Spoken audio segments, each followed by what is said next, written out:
You were like 4, 3.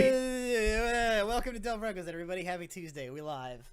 Oh damn! It's Tuesday. I thought it was Wednesday. Shit. It is not Wednesday, my dudes. Yeah, we only ever do this on Tuesday for 3 years. Welcome to Del Look, Breakfast, man. a Dungeons and Dragons live stream Whatever. where we just do this every week. Do what? Come on, Mac. Come on. How long have we been doing Restart, this? take it from the 3 top. years? Go to 5, 4, before we- 3, Good 2. thing we're not live or anything. Well, This no, would be we're really definitely not. embarrassing. Before we begin tonight's stream, let's give a quick shout out to some sponsors: Little Dragon Corp and Cardboard. What happened here? This is come on now. You mean your Cardboard beard is Castle rejecting Games. you? Yeah, my beard has rejected my pen. Cardboard Castle Games and Little Dragon Corp, the sponsors of Proficiency Bonus. You can put exclamation point Little Dragon or exclamation point CG in chat. God, they got in my head about it like 2 weeks ago, and now I cannot do it anymore. 'Cause you messed it up. Yeah, well. Link to both of those websites for those sponsors. Little Dragon Corp sells dice. If you go on their website and are looking for dice, you can use our code BONUS at checkout for 15% off of your order. Cardboard Castle Games is a brick and mortar tabletop RPG store located in Evans, Georgia. But they do have a robust online site where you can order all of your tabletop need type stuff without having to physically go to their location. So, thank you to Little Dragon Corp, and thank you to Cardboard Castle. Let's get into it, gentlemen. As you may notice, Brittany, who had been joining us as a guest role as Velza Erdan, is no longer with us as the party parted ways with her last week. So you guys know what that means. Boys Trip! This is a Boys Trip episode. Actually, that's not true because you do have Tabitha Delker with you. Boys Trip and a 16-year-old girl. Oh Nope. Hello, police. no, Yikes. no! I didn't Nope. Canceled. realize she was. I thought she was much older than that. She's probably closer to 17 at this point. Doesn't make That it does better. not make it better. Birthday. I did forget about that.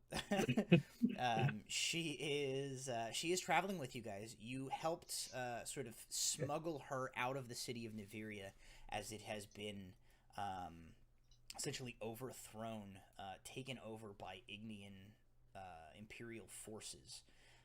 One of the last requests given to you by King Roland Aldo of Mithlande was to get Tabitha Delker safely to Terra Libra, to the protection of the bookkeepers, and to sort of pass on the information that she and you guys as well have been gathering about the organization known as the Brotherhood of Artanis.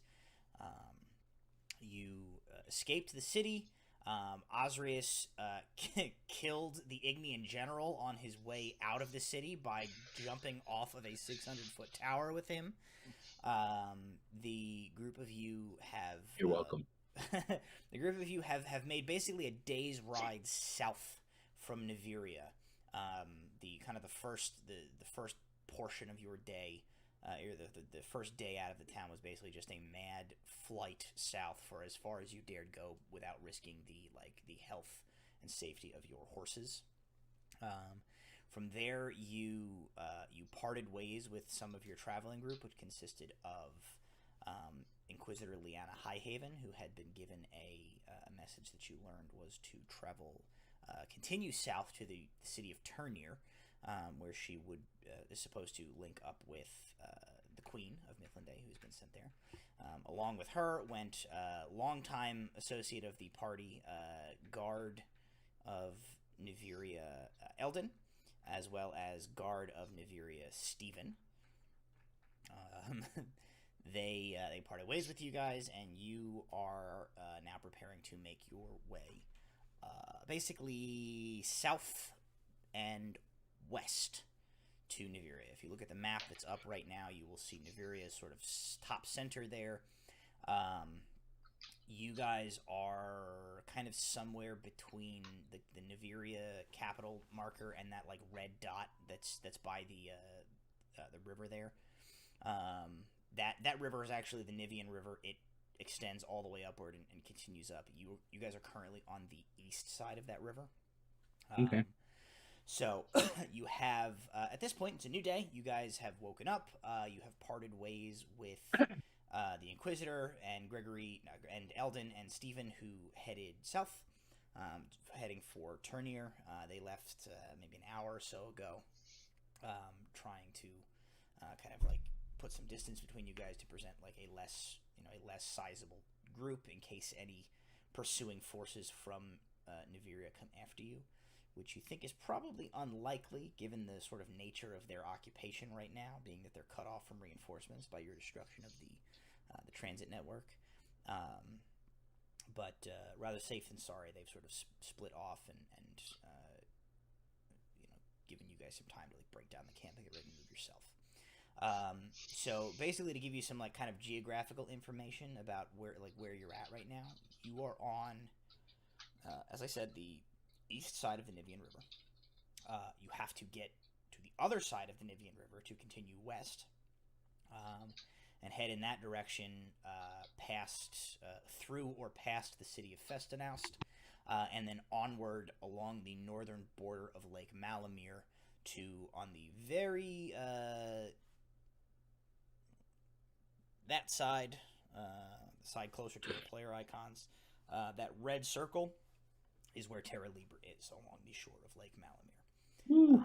So you have a couple of options ahead of you at this point to get across the river to where you need to go. You guys would know, you're familiar enough with Mythlanday at this point, that from where you are, you can either continue south towards Turnier, where the sort of the small, very small lake just above to the north of Turnier there, that I'm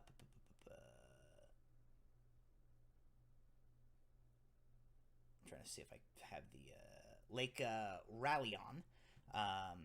There's a bridge there that crosses the Nivian River, but you guys would know that's like a 2-week journey south to get down to where you can cross that bridge.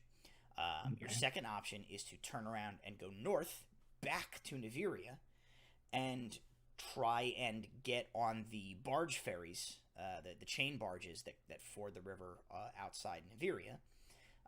That's only a day's ride back where you came from, but that is riding directly back to Niveria where you just fled. That would essentially allow you to ford the river at Niveria and cross into Farbank, the town on the other side of the Nivian River. Isn't you there? Alternately, you can try and find some other way to like get yourselves across the river, by procuring a boat or finding someone to take you, something like that. So those are kind of your options at this point, and I will turn it over to you. What time of year is this? This is like late summer, creeping its way towards fall. Okay, so there would be a decent amount of barge traffic. Yeah, the river is pretty active, as is the road this time of year. Actually, as you guys like get ready and like break camp and kind of make your way back to the road, you guys can make me a perception check if you'd like. So to say, if there's some, if it's pretty, I'm trying to get to it. Try to get to my check. If there's a lot of traffic going on here, maybe asking like, hey, my perception is 30-20. Asking them maybe if somebody needs help on their ship there, on the barging crew, and saying like, hey, we just need a cross, or hey, could you get us a certain way instead of going maybe 2 weeks back? I don't know. That's the only bit that I have. Okay. Yeah, So that's a dirty 20 my on Osrius's perception. What about anybody else? Anybody else making that check? 12. 12. Okay. 15. 15. Alrighty. You're muted, Walter. Yeah, Jason, we didn't hear anything you said. 16. Sorry. Okay. Everybody notices as you guys like make your way back to the road in the morning. You notice there is actually a decent amount of traffic on the road today, and it is exclusively heading south. Walter and Osrius, with your perception checks being a little on the higher side, you guys take note that the traffic on the roads, it's a lot of like individual people or like small groups of people. You see an unusual amount of people with like nothing more on them except like packs on their backs. There are some like carts and wagons and things going, but you notice that a lot of the traffic that you see like heading south looks to be people just like equipped with only what they are able to carry on themselves. And I think even more than that, Osrius, with that dirty 20, Yeah. You like take note of the people, kind of like specifically you take note of like pairs of people that have like children with them. And you see like the children that you kind of see, they seem to be like in fine enough spirits. But the like what you take to be like their parents have like an extremely like drawn and grim demeanor about them as these people like travel south. Okay. Okay. If I get this there, I'm going to kind of look around and be like, kind of bump to the others and maybe kind of to Brom being like, hey, like I don't notice much around here, but I guess if we're going to try to get in with these kind of people, there's this like family over there that I don't know. Maybe we can shoehorn our way in there. Kids seem fine, but maybe the parents need some help. I don't know. I'm not a good talker. Way into their family? Alright, Laura will look around and he'll start. Hopefully, he'll start noticing this stuff too. These people probably fled on inferior points nearby with whatever they could carry. How are you guys for rations?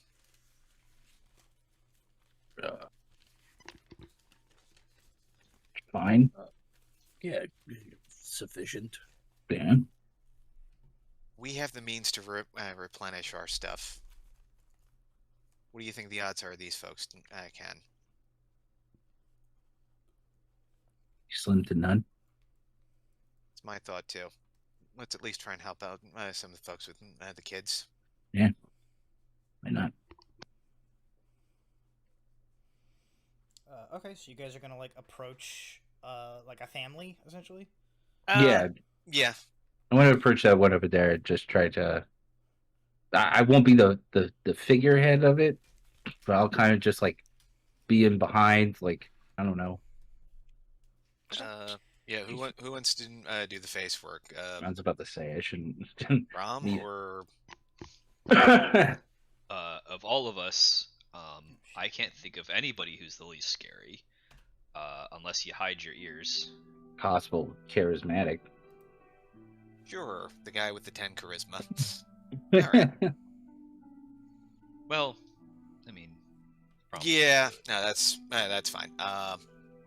Yeah.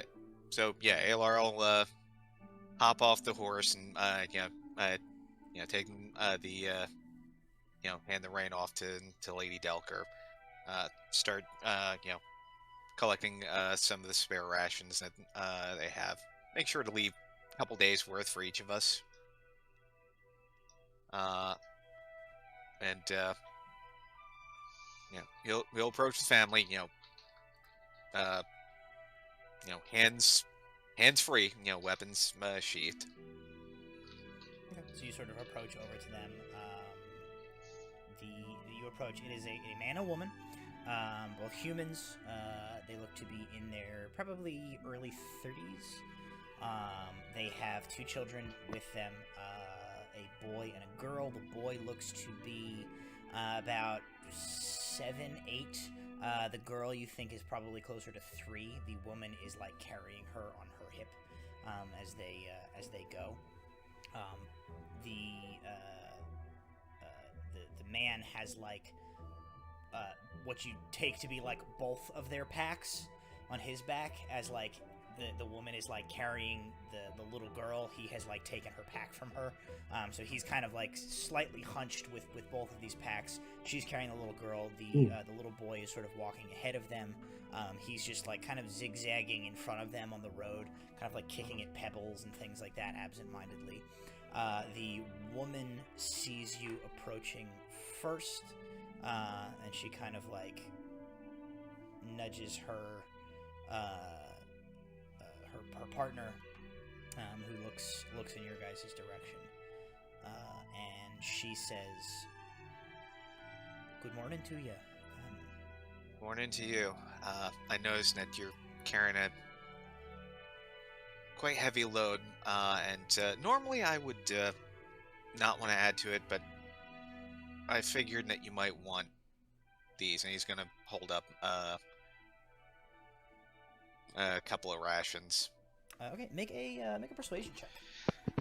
Meanwhile, we have our cart still, right? Like we're rolling around No, the cart, or are we on we- horses? we- we're on Specifically, do horses. not have No. your cart. You just have the 3 horses. That is a 9.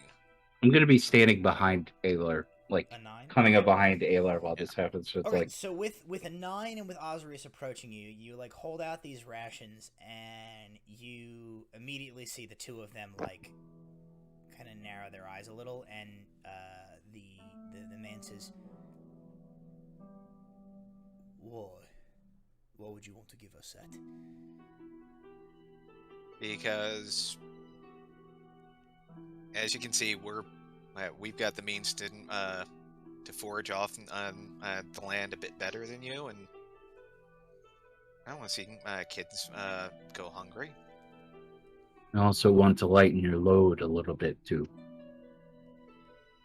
As I come walking up behind Aylar. From behind, I'm gonna say, Oz, that sounds like we're trying to rob them. Please don't say it that way. No, come on. They know. They know. They didn't seem to think that until you said it, Walter, and then they're both definitely like... I look behind him. Come on. Ron They know. is gonna step in and like smack Walter on the shoulder and go, "No, now they think we're gonna rob them." Oh Well, my God! Look, we just want to help. I'll leave them here on the road. Do with them as you see fit. Okay. Walter's gonna take 2 of his gold out and just put it on top of the parchment and just be like, he's just gonna like head in his hands, just like, sorry, and he'll just go back to the horse. I think they get a look at you guys, right? They see like you guys are pretty well armed. We're also beat to hell. I mean, You're a little we've beat healed up, but we're A little beat up.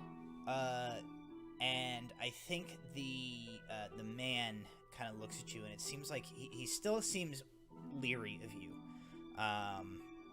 He seems questioning of this just like random group of people who just like came up and are trying to give him food for like, as far as he can tell, no reason. And he sort of takes you guys all in, and he says, where are you coming from?" He says, Iberia. He says, "Were you in the city?" We most definitely were. That's how You say that. my much nicer coat got a lot less nice. Their curiosity seems piqued, and he says, "We're from a hamlet a little south. We heard of all the commotion, and the news reached the areas, and we know some of what happened." And he sort of gestures. Everyone who's smart enough and not too stubborn is getting out of Dodge before worse happens, trying to head You made the right decision. south. That's He fair. says, "What happened in the city? Where did they Alar come looks from?" really pained for a moment. I'm gonna pat Aylar's shoulder and say, "We had to drop the rock." They like look at each other. They look back at you, and they have like the expression on their face tells you that they like don't know what that means. Oh, sorry. They came in through the teleporting station. They came in through the transit station from somewhere, and the security mechanism to prevent that from happening had to be triggered manually. Unfortunately, it was not before hundreds of Ignian soldiers were able to get through the transit station. It was treachery by several members of parliament. They sort of like look at each other, and they seem to like. You can kind of tell a conference takes place between them without many words, and they look back at you, and the woman says, "Well, if the lot of you were there, and as you say, the transit network, I've never seen it myself, but I sort of understand what it is. If it's been disabled, then the Ignians what are in there, they've got no backup." He says, "Then Until they come down these roads," and he'll kind of like gesture. She says she's like, "But the Empire's borders are hundreds of miles away. It'll take them ages to get here." She says, Maybe the army will come through, clear them out of there, and everything will go back to normal, eh?" Alar again kind of winces.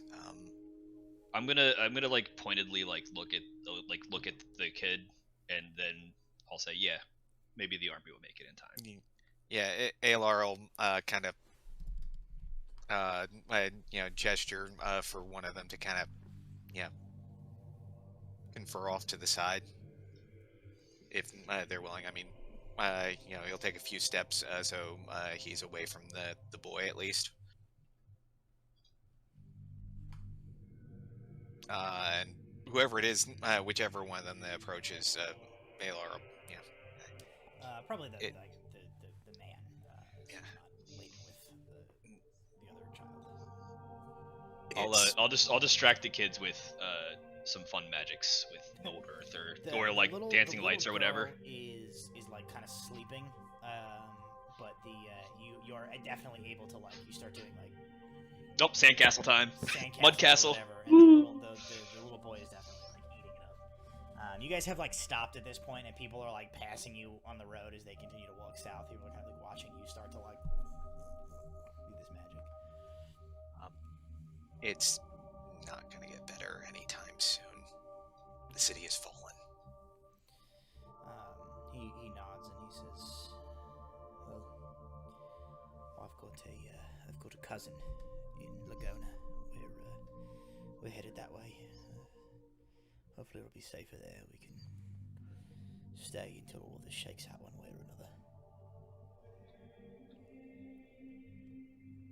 Good. I'm glad that you've got family that's not too far away. Hopefully those rations, that gold, that'll help make the way a little bit easier. Sorry, we can't do more, but we've got our own travel to make. I don't suppose you've lived in the region. Do you know if there's any crossing point closer than Turnier? He says, Besides heading back towards The area. he says, "Well, there's plenty of little fishing villages and ports and things all along the Nivian. If you make your way," and he sort of gestures off like the main road towards like a westerly branch. He says, "If you follow the road there and follow down the river road there, you'll pass any number of them. He says, always small ships and barges and things that could be hired. He says, fair warning. Fellow earlier this morning that we talked to said he'd tried just that very thing, and some of the barge operators have already got whiff of what's happening upstream. They're bloody extorting people. The fees to cross. He says if you've got the gold, you can probably find someone to take you, but they're charging an arm and a leg. Well, we should be able to negotiate something if necessary. Thank you. So I wish you luck, and I suppose thank you for the rations, and if everything you said is true, for whatever it was you went through in the city to keep this from all being worse. I wish we could have done more, but you take care of your family. Good luck getting to Lagonia. He kind of nods to you, and he says, he goes over, he takes the rations that you had put there. They spend a minute tucking them into her pack, and he's like, all right, come on, Tilly, let's head on the way. And they start to move, and the woman Tilly, as she was called, kind of turns back, and she says, May whatever gods you believe in watch over your journey. May they watch over us all. She sort of nods. Right. The kid waves to you, Walter. And the four of them continue on southward. Yeah, I'll make my dancing lights into the shape of a humanoid, and then just kind of have that wave. Okay. And disappear it. Halo, are we join the others? They're already price gouging on the barges, but that's probably our best bet. We can probably catch a fishing village or something along this western road here. Any idea better than going back to Niveria? That ain't gonna happen. Swimming, so. Yeah, horses wouldn't be able to ford on the river, and I'm loath to leave them behind. Okay, so heading a little westward to the riverbank and looking for a barge to take you across is the plan, yeah? Yep. Alrighty. You guys can either. Why don't you guys make me a group survival check? Oh, good at that. Playing a charisma caster, my wisdom. That's a 20, 22. Oh shit! Okay. Good, because I got an 11. Yeah. I got a 6 because I cannot roll for crap tonight. 21. Okay. All right. So I had a natural 20. I had a. Curtis, you were particularly high, right? You're like 21. 21. 21. I had an 11 and I had a 6. Is that what I Nope. heard? Okay. Nope. Alrighty. That's all right. Alright. That's fine. So the natural 20 definitely helps you guys out. Balances out some of the lower rolls. So you guys do pretty well here. It does not take you all that long to find what you're looking for. Brahm, with that natural 20, I think it is you who sort of spots what you guys are looking for first. You have enough of sort of like the street smarts that you recognize like a little like opportunistic operation being set up, when you see one. You see, you guys head a little ways, takes you maybe an hour of travel to get to a little like hamlet of buildings, some like homes, some fishing docks, and like a couple of like warehouses and stuff. There is a barge. There are several like very small fishing vessels, far too small for your guys' needs, considering that you're a large group and you have 3 horses. But there is a barge docked at this little like nameless cluster of buildings here, and there are 4 guys kind of like milling around on the dock, and essentially you clock them as like waiting to like up some business.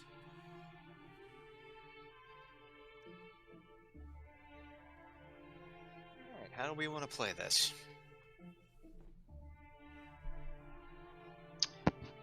I'm gonna use disguise self to turn myself into Sal Man again. Okay. Great. I'm gonna like finger guns at Brahm. I could just be the worker. Canonically, Sure. I don't think it ever made it to stream, but No. there is a. No, I don't think we've ever officially. This is a test episode. Hold on, I don't. Where did my coat go? Brahm will turn himself into Sharkarino. Okay. Alright, you got the glasses? I gotta get my coat. Where did my coat go? I don't gotta get my coat. I can wait. You really doing this? There we go. Is that up here too? No. Not. There's a number of things that have been lost in the year or two since 3. Oh lord. Okay, so we have a Sharkarino, we have a Salman. So for those of you not familiar with the bit that is happening right now, Walter and Brahm use disguise self. They basically cast illusions upon themselves that they look like a pair of like door-to-door like bullshit salesmen. Very like 1980s vacuum salesman, encyclopedia salesman, like nonsense peddler, kind of smarmy salesman. The two of you look like Osrius. You're just sort of like you're just doing your thing. You're just ozzing it up. And when you look at us, we have the vague image that it looks like we're somehow on a VHS. With Yeah. bad tracking, no less. I was about to say Yeah. with track lines. Okay, yeah, that's sort of the imperfections of the illusion to like the canny eye would sort of make it look like you guys were a little grainy and not a particularly well preserved VHS tape. Yeah, Alar will warn Lady Delkirk, don't look at them too closely for too long. It's just gonna cause eye strain. She's like, I that generally tracked with my overall approach, just as a rule. That's a good one. Don't be a witness. That's a good I one. would like everybody to appreciate just how fast I Had those glasses, yeah. had the glasses on hand. They've been sitting right here for months. With your up glasses. I'm surprised they weren't in a box and said, in case of Sharkarino, break glass. Oh yeah, I should put that on the wall. All right, you approach these 4 individuals on this dock by this barge. You see one of them looks like he is probably the owner of this barge. He's wearing just sort of like simple garb. He's got very like leathery skin, as if he spent a lot of time like out in the sun. His like back and shoulders and like arms are friggin' like very broad and like kind of buff, even though he's a little on the older side. He has like the look of like a barge operator who's like got a very specific set of muscle groups that are just ripped from like years of like using the shunting pole that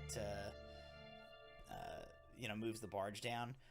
The other 3 who were with him, kind of have a mixed appearance about them. They are all armed, though you can see that their weapons are sort of a motley assortment. Like one of them does have a short sword at his hip, but like the other one just has like basically like a big kitchen knife.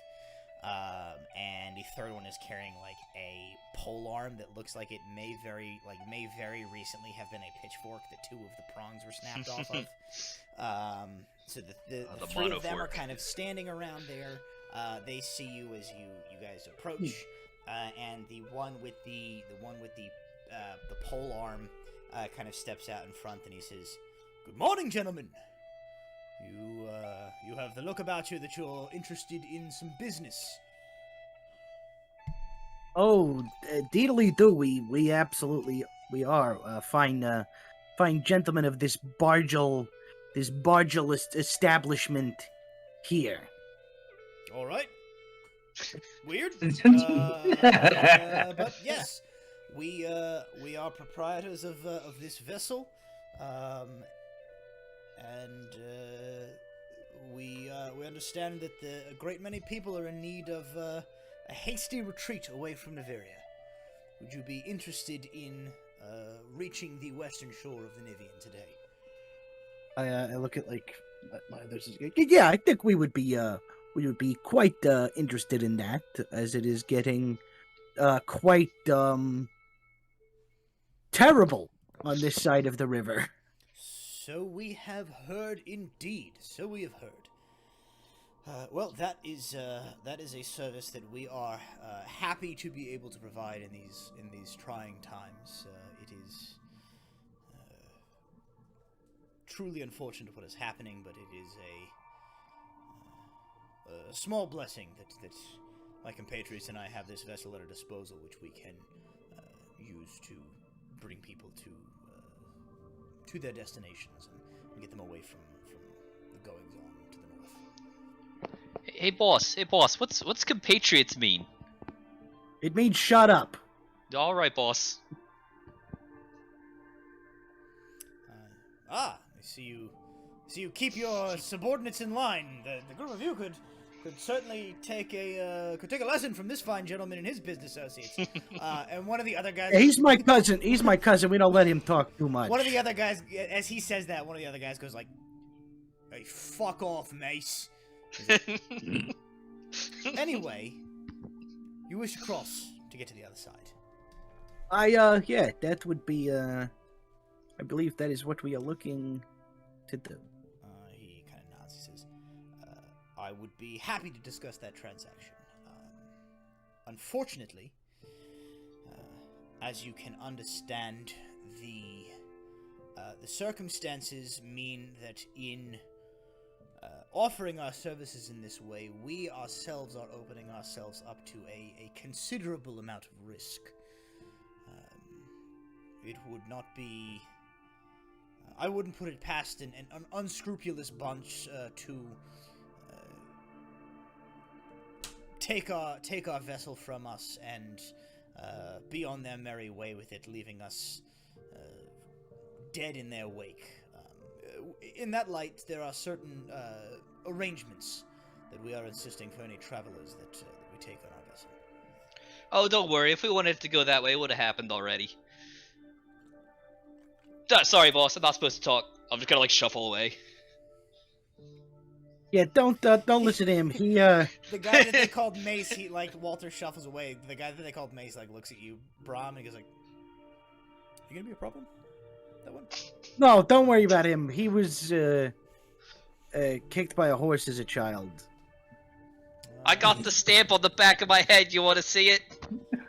I mean, the horse did kick him in the nuts, but he hasn't been right. It's been right since. Right. Very well. Well, so for the four of you and your you desire to bring your 3 horses across with you? Yes. 5 of us. There's 5 of us. Oh, I'm sorry. This young lady. I didn't see the young lady back there. Okay, math is hard sometimes. It's not everybody's strong suit. He says, very well. So for each person to ford the river, that would be 20 gold pieces, and for each of the horses, 10 gold pieces a piece. Hey, boss, I think that's about a year's worth of salary. Wait, no. That sounds awfully steep. That sounds like something somebody, some sort of asshole would do if he was trying to price gouge an emergency situation. That wouldn't be something a nice fellow like yourself would be doing now, would it? Make a... I'll let you choose. Make either a persuasion or an intimidation roll. But do it with disadvantage, because Walter threatened them already. Persuasion or intimidation? Or intimidation. Okay, I'm gonna do intimidation. Just noticed I have a -1 in just- intimidation. That's weird. It's the lisp. It's the lisp. Yeah. So the disadvantage is 27. I hope. 22. Okay. Well, As I do have a plus 12, and I rolled very high both times. They kind of like look at you as you say this to them, and they sort of take you guys in, and the one who you've been talking to, Mace, he says, these are dangerous times. We are merely. The price is merely intended to discourage folks of lesser means and potentially therein lesser moral character from taking up our services. Let me ask you a question. He says, hang on. He says, I can tell by your mastery of the vernacular, your general suaveness, your... actually, I never made a perception check to see if either of these guys see through your bullshit disguises. They fucking don't. He goes, he says, your fine garments, that I have nothing to fear in that regard. He says, that being the case, I would be willing to waive the fee to take the horses across the river. Just the fee for each passenger, each It's like 100 gold. He goes, okay, all right. Let me 100 gold for all of you and your. Let me ask you a question. Let me ask you a question. And he like walks like pretty close up to this guy. Okay. He goes, now let me ask you something. Do they call you Mace because that's your name? And I'm gonna drop my illusion, and like Sharkarino is like 5'5", and Brahm is like 6. It's like, or is that the implement that you want me to beat you to fucking death with? So you come up to him. He is like looking in what he like presumed to be Sharkarino's eyes, and is essentially like your collarbone. And he takes like 2 full steps back, and he sort of like puts he doesn't like point the pike at you, but he does kind of like hold it so that like it is sort of between you and him. He's got it kind of like this, and he says, "What sort of nonsense is this?" Can I add something to this? Sure. Okay, I'm just gonna calmly. I'm gonna start walking up with some of the horses. Just calmly start walking up with some of the horses. Start loading the horses. Just calmly walking up with the horses. I'm gonna grip into my pouch, pull out all the gold I have, and just like hold my big hulking hand out in front of the guy pulling horses. Kind of looking at him, kind of just like motioning towards his hand. I'm gonna drop give him the gold or the horses. The gold. Okay. I have my Kinda hand like, out to this. He sort of like looks away from Brahm a little bit, and he like nods to one of the other guys, and he goes, Armin, and the other guy goes. The guy he called Armin goes over and like goes to take the gold from you. I'll also drop my disguised self, and I'll tell them, you can count it. I'm pretty sure that's the Ignian regals we got off killing a bunch of soldiers. If it's all the gold that Osrius has, it's probably like 800 gold. No, it's only 66. Oh, okay. Osrius has been finding 10 gold every session for the last 3 years. It's 66 like Ignian regals, or It's gold.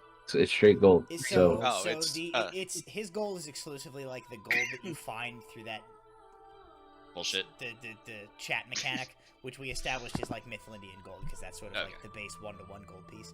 So that's fine. He gives them 60 gold. The guy like opens it up. He like counts through it. Brahm or Osrius, make another intimidation check. Or I was about to say, do it, or one of you can do it with advantage. However you guys want to do it. I was about to say, I wanted to do it kind of like as a helping bit of being so like. Brahm can make another intimidation with advantage. Advantage. Yeah. That's what I Alar kind of hasn't wanted. moved. He's basically placed himself between Lady Delker and the rest of the group, just in case this gets ugly. Yeah, I want it to be like an intimidation, but like a 26. but like a subtle intimidation, just to be like, you're gonna take the gold that I give you. It might not be all of it. It might not be all of it, I mean, but they're you're gonna going do to take first it. what they're asking. It's Exactly. Like you can live to spend what you get, or you can end up in the river. Exactly, and it's just I want it to be like I want it to be like a push. I want it to just be like this subtle push. It's just being like, you take your gold, we'll take your horses on here, and we're all just gonna be fine, okay? All All right, right. go ahead and make that intimidation check. It was 26. 26. Okay. So the guy takes the gold, and the sort of like the three. Oh, hang on one second.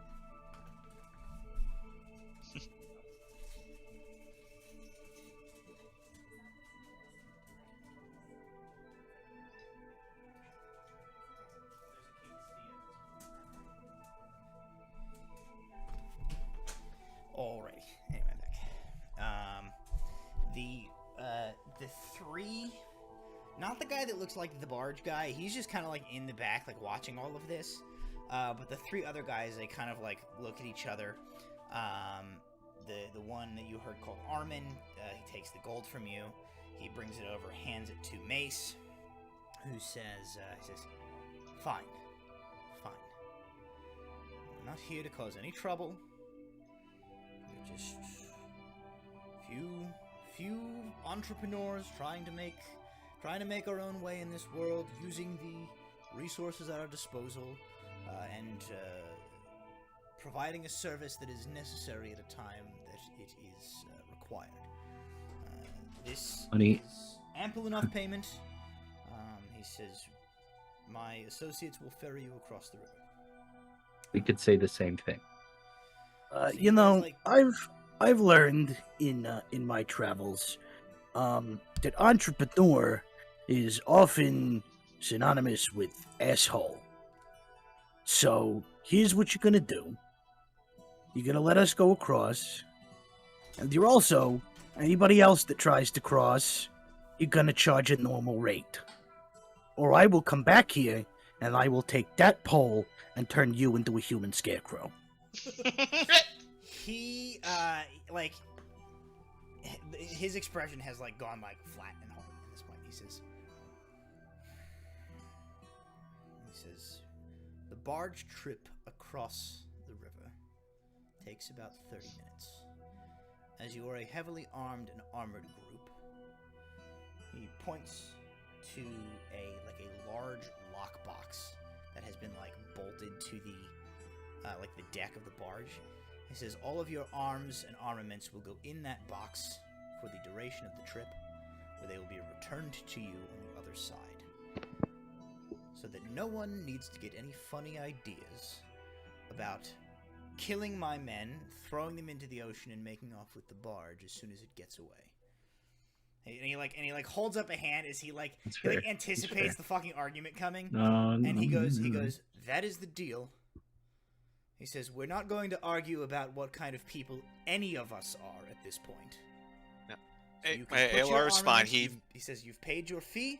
You can put your armaments in the box and take the barge, and this business transaction can be completed peaceably, or you can find another way across the river." Alar holds out his rapier and a dagger. Brom is like, "You can take whatever you want, buddy." Fair's Okay. fair, fellas. So they Put it in. Mace takes your gold, and he kind of like moves off to the side. Armin and another guy who you hear referred to as Imaris move up to you, and they go to like take your weapons and armor and stuff like that. So let me put this question to you guys now.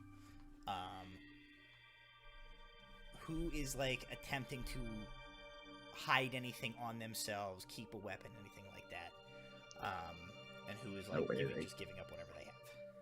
There's no way that I can. Sure. Alar will try and motion to Lady Delker to keep the collapsible rapier, Okay. hidden on her. Alar's going to secrete 1 dagger. Okay. He figures between that and his spell ability, he can. So he'll take the hand crossbow that she has and he'll hand it off. I'm gonna like give up all of his weapons, and as he's doing it, at some point he'll, like privately and very quietly, like turn to Oz and offhandedly like, bold of these guys to assume that I need weapons to turn them into a fine powder. Okay. I'm gonna be like So- right, and I'm gonna be like little like fire like starts between my fingers, like right. Oz is like, I always have weapons, and then he's like fucking holding his fist. Is it a barge made of wood? Neil. Is it a barge made of wood? I could just set it on fire. Okay, so besides Tabitha Delker with the collapsible rapier and Alar's dagger, nobody else is trying to hide anything on their person? I mean, No. They're not I'm really carrying- searching you for like magical stuff, so I have a shovel. I'm gonna put 4 daggers like out of various pockets Okay. I have into the bin, and I'm just gonna be like, "Do you really want me to put the shovel in there?" Make a persuasion roll. Also, side note, apparently 21. you're quieter than everybody else, man. Yeah. For some reason. Yeah. Crank that volume. But yeah, so- 21. I've turned my volume up. Hopefully that's better. With your 21, the guy kind of looks at you. He looks at the shovel. He's like, "Oh, I don't fucking know, mate. Just keep it, I suppose." Alright, cool. I just like drop the daggers into the into the box. He's very Um, particular about his shovel. So they like lock up your weapons and stuff like that.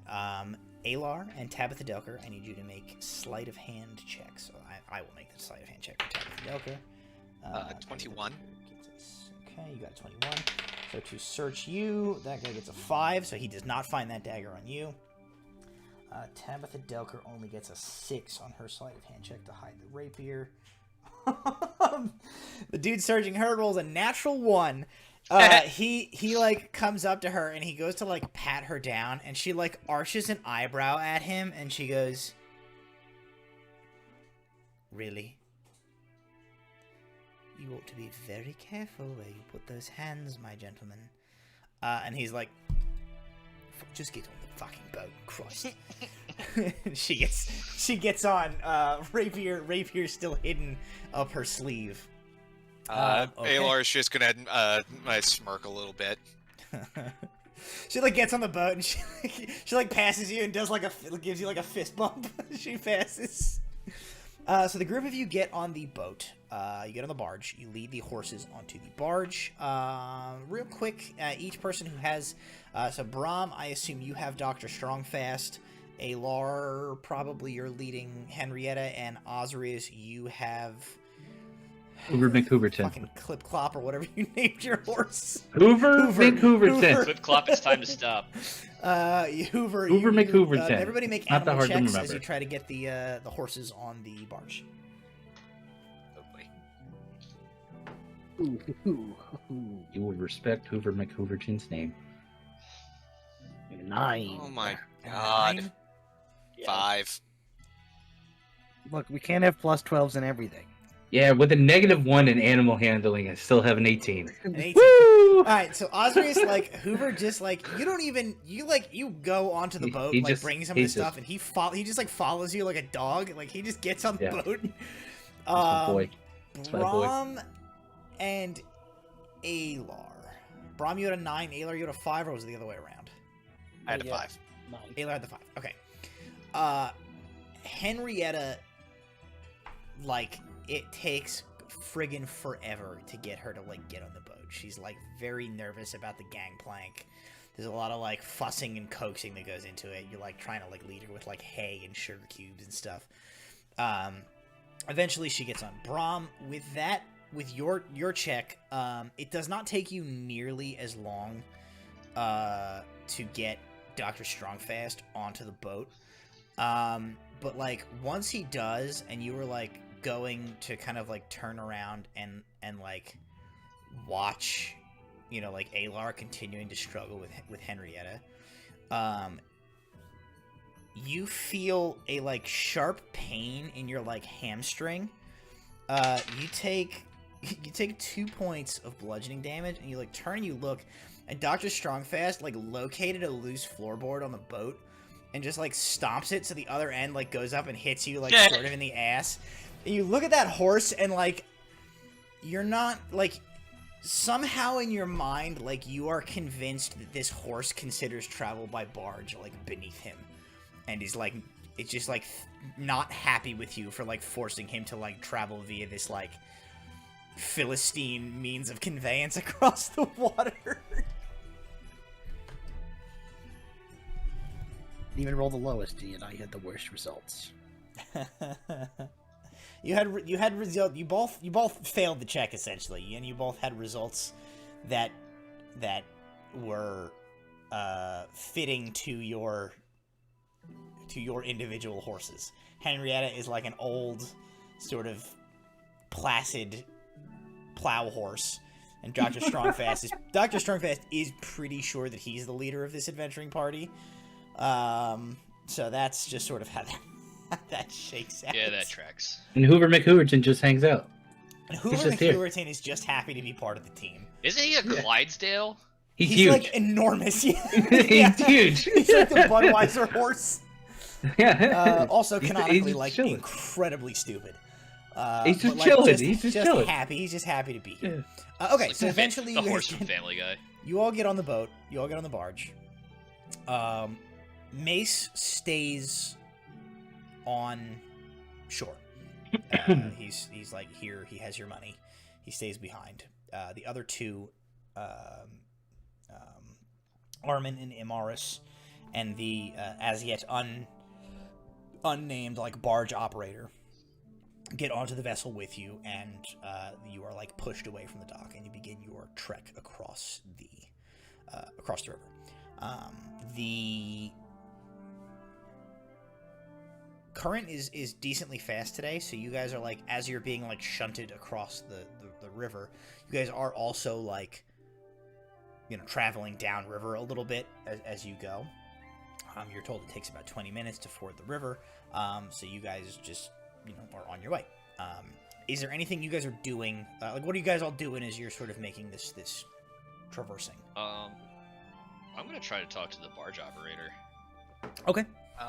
Alar's just pretty much stand next to Lady Delker, keeping my eyes on both the barge operators and keeping an eye out for oh god, what the hell were those things that we encountered the last time we were on a barge? Oh, I'd have to go look up the names, but they're essentially like they're more or less like kind of like a merfolk siren-y type of like river creature that yeah, basically he's looking at the water every now and then the barge operation, in case they decide, you know what, we want some more gold. I'm gonna talk to the barge operator and try to see if he's like actually in on this, or if he's like being bullied into dealing with it. Okay.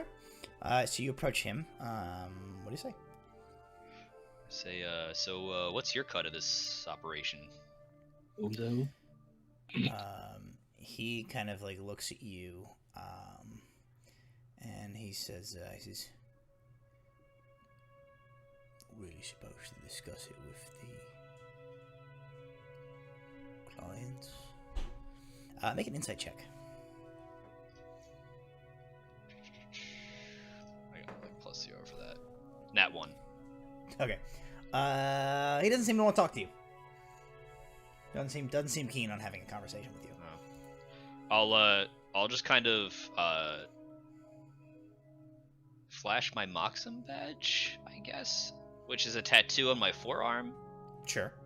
And I'll say, if you want to talk, you know, sorry to interrupt. If you want to talk, I'll be right here with you this entire time. So I was like trying to look for another spot on the barge to go to. It's like, and I'll just kind of like not really anywhere to go. Alar, I'll you said you take were like a keeping an step eye on back. the other dudes. Yeah, Go just in ahead. case one of them seems to get squirrely. Also, make an insight check.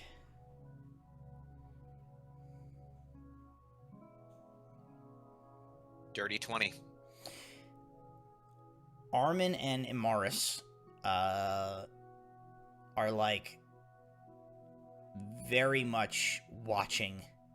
Like when they see Walter go over and try and talk to the barge operator, they're like watching, and one of them sort of like moves into position that he's like close enough to be in like earshot to hear. And so you probably don't necessarily hear it, but you see Walter like exchange a couple of words with the barge operator, and the barge operator sort of dismisses, like doesn't seem to be like chatty with him. And I guess with the dirty 20, you see that like Walter sort of starts to talk to him, and his like eyes like flick over to see that like these other dudes are watching him, and then he like blows Walter off and just continues like shunting the boat.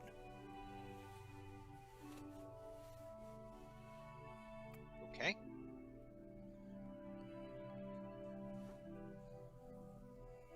I mean, if Walter thinks he doesn't want to talk to him, then he's just gonna leave him like just with that information, and I'll just kind of chill. So Yeah, I you know, they aren't a threat to us at the moment, so I'm not going to make any further move. It's just, you know, watch and wait.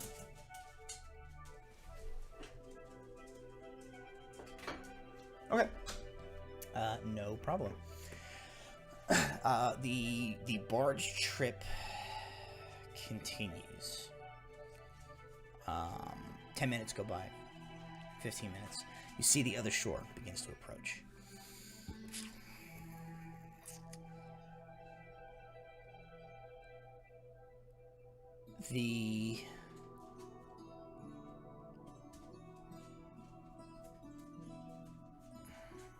Everybody make another insight check. say how far across is the riverbank? This is like a 200-foot wide river. Probably closer to like a quarter mile. Okay, It's a pretty beefy river. Okay. 13. 1v1. What kind of check was it? I is missed that. insight? Insight. Insight check. Wisdom. Natural 20, baby. Okay. 3. It's all. It's okay. Got a okay, dump stat so, something. Walter, you're just doing your thing. Osrius, what was yours? 13. 13. Okay. Not great. So Osrius, you're kind of busy as like the dude on the boat who is like single-handedly capable of like probably lifting a horse if like some shit goes down and they get rowdy. You're kind of like doing that, so you're sort of not paying attention to much. Walter, you're having enough trouble like just dealing with like the sunlight right now. Like you've got your hood up, everything else. Like, I actually had disadvantage. I forgot. forgot. You've had disadvantage in all these checks. I forgot to remind you of that. It's just on perception and insight. Yeah, now, I right? mean you've borked all of all those rolls anyway, so it's fine. But yes, you're like you feel like you have a bad hangover essentially right now, like, and you're just like trying to keep out of the sun as much as you can. You're having a tough go of it today. But Brahm and Alar, you guys notice. Alar, you notice as you guys begin to get closer to the shore. The one of the two dudes, the one that you guys know is Imaris. He kind of like moves to the front of the boat, the front of the bar. He's pretty casual about it, as if he's like getting ready to like get the ropes to like, secure to a dock or a hitch or something on the other side. You notice him like pull from inside his like vest. He pulls like a piece of a shard of mirror, and he like facing away from all of you. You see him like doing something. You like wiggling. You assume wiggling this piece of mirror with like his back to you, and you catch from the shore where you guys are approaching. You would catch like very briefly there and gone. You catch like a glint of like something catching the light in return. Brahm, you with that natural 20,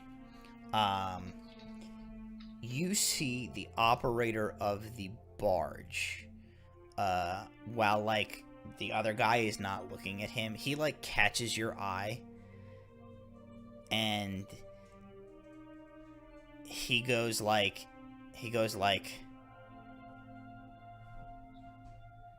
nods at one of the guys, nods at the shore, and then he like very quickly he makes like a lock and key motion, and points to Armin, who is like closer to you and is not the guy currently doing the thing that ALR saw.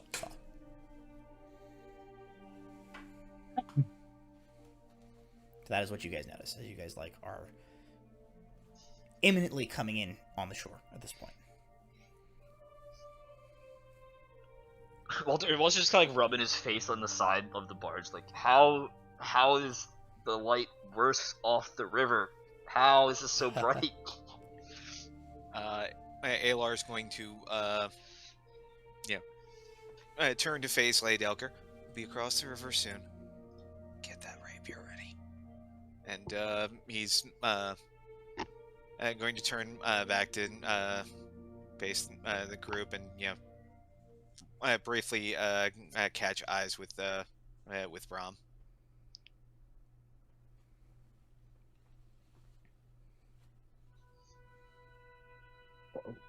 Laura and Brahm do the burn.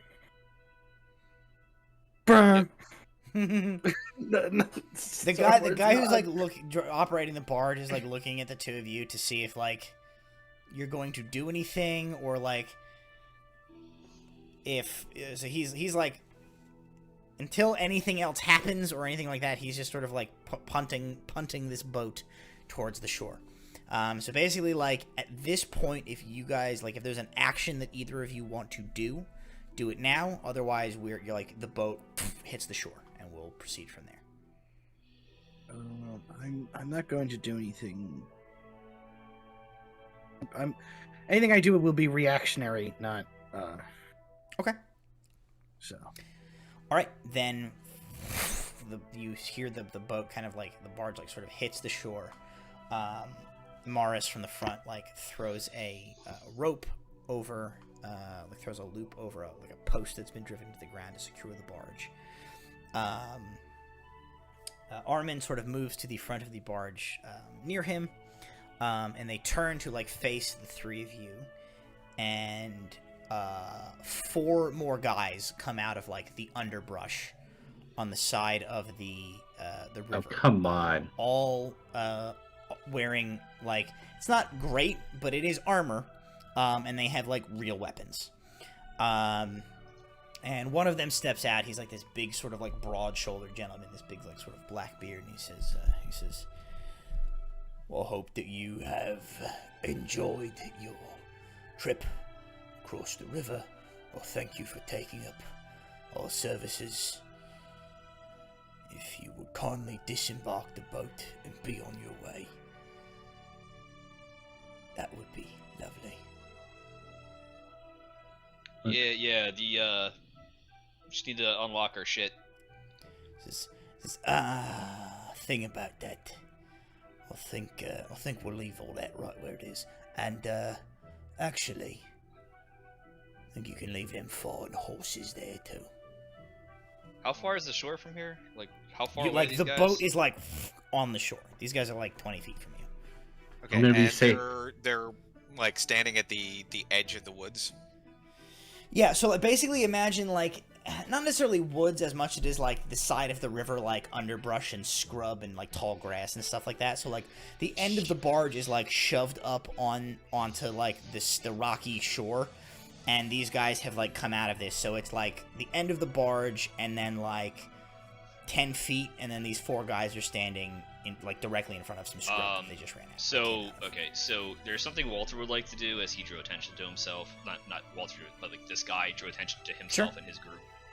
Because Walter's tired. Walter feels like he has a heading over. Walter doesn't want to deal with this shit right now. I'm just gonna, let's see, what is this spell? Hold on a second. What does this spell do? Well, I don't remember if it's a verbal, somatic, all that shit. It's a verbal and somatic. I'm gonna say, I'm gonna like kind of like keep my head in my hands, like look over to make sure I know where they're at. Be like, I don't have time for this right now, and just snap, and I'm gonna cast Sickening Radiance, so they're all in it. Okay. So like basically the entire shoreline and like is this creepy green light? This is creepy green light. All right. They need to make con saves.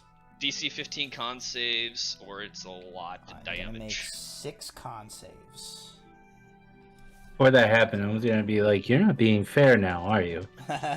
Oz goes, "You're not being fair," and Walter goes. It's like I'm tired of this shit. I'm tired. Everything hurts. Okay, Indy. Weird. I rolled 3 19s. Ooh.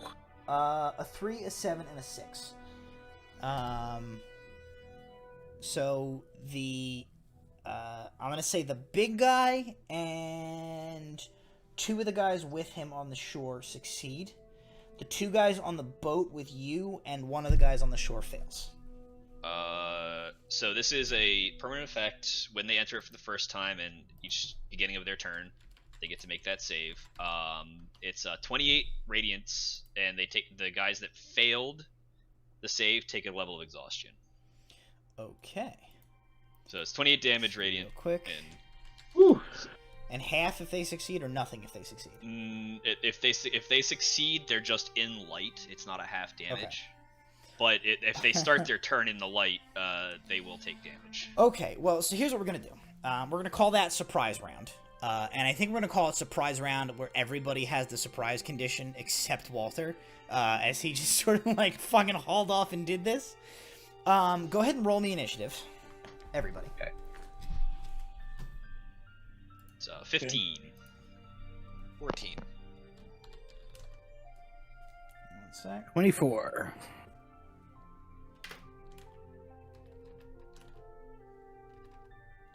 14.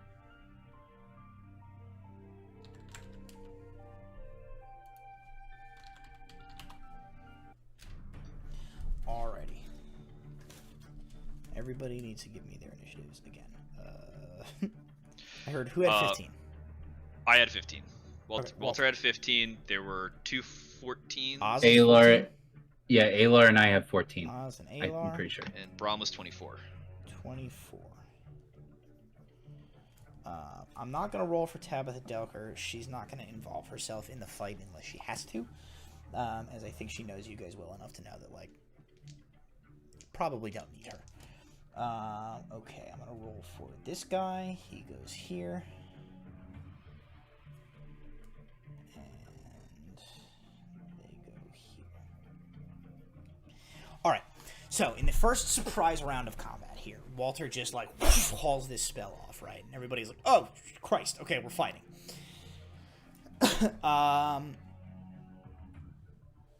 Instantaneously, Armin and MRS are goddamn immolated. They just like and like crumple into like irradiated heaps of meat on the deck of the barge. They're dead instantly. As is one of the other 3 guys on the shore. So you kill 4 guys instantaneously. Hey, that's good. I'm gonna look. I'm gonna like get like just kind of like get up and look with my like. Oh, I need to put my eyes back on. Yeah. Hold on. Eyes are back on. Okay, I'm just gonna like look at this guy right in his soul and just be like, we don't have time for this. Okay. Brom, that is gonna bring us to you, as the first to go in the non-surprise round combat. The guy who spoke. Yeah. He's still alive, right? He's still alive. He's saved. Okay, well, my reaction is I'm going to cast Cloud of Daggers at 4th level. He's going to make a dex save, right? Nope. It No, just just gets hit. is on him when he starts his next turn. Yeah. Okay. All right. So you do this. The slap chop appears. Now. I I think I might be next in initiative. No, actually, he is next in initiative, so he's Alright. going to take damage. Go ahead and roll. Roll damage. I had to He get out 8d4s. he is starting his turn there. Yes, he starts his turn there. Oh shit! Deep You gotta make Wendy's- your save again too. DC 15 con save. Oh boy, he failed the shit out of it. All right, so both of you guys roll the damage that you're about to hit this man with. Yeah, He's so about to be Christ. eviscerated. as soon as 23 radiant and a level of exhaustion. Okay. as soon as he starts in here and as soon as he leaves, it's just daggers. Oh god, oh, why are the daggers? This man didn't have a chance. He made a threat. It was just like. Look, I have 5 silver pieces worth of daggers in that box. I want every silver piece worth back. I feel like it was just be like, well, that's not fair. Now is it? just like all this. just chaos and destruction. Alar was suddenly 23. reaching for the dagger. He just took 46 points of damage. I did cast it at 4th level because I wanted him to Jesus. So Christ. he I wanted him to get Swiss cheese. he has enough. He has enough time to be like, and then he's like, he just gets like. To think that he like He's, vomits and then gets turned to string cheese in a moment. he's like green glowing string cheese, just He, like slap like- chopped to death. Ugh. He basically like. He's actually like, you see his feet like leave the ground, and he's just like As Ave and then Maria, he, like- it all happens in slow motion. Ave Maria plays. he hits the ground. He's still alive. What? Oh, And come on! he drags himself out of the cloud of daggers. He's gonna use his. So he's got all there. So he is still in a very big circle of. Yeah. So here's the thing. 5 I foot- am 5 gonna. I foot am square. because of how hard he hit and because it's funny. I'm gonna say he did fall prone because of how badly he hit him.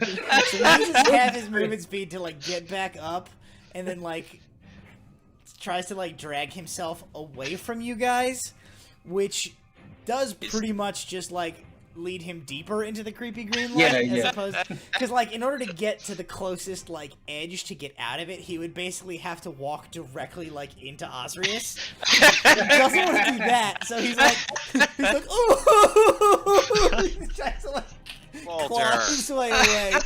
That is his turn. He uses his entire dash action to like, try and move away. So he manages to get 30 feet away from you guys by dashing. Doesn't he take damage getting out of the daggers?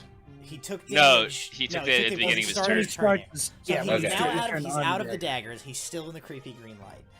He has 1 level of Walter, exhaustion. That brings us to you. There are 2 dudes on either side of him that are like currently like they have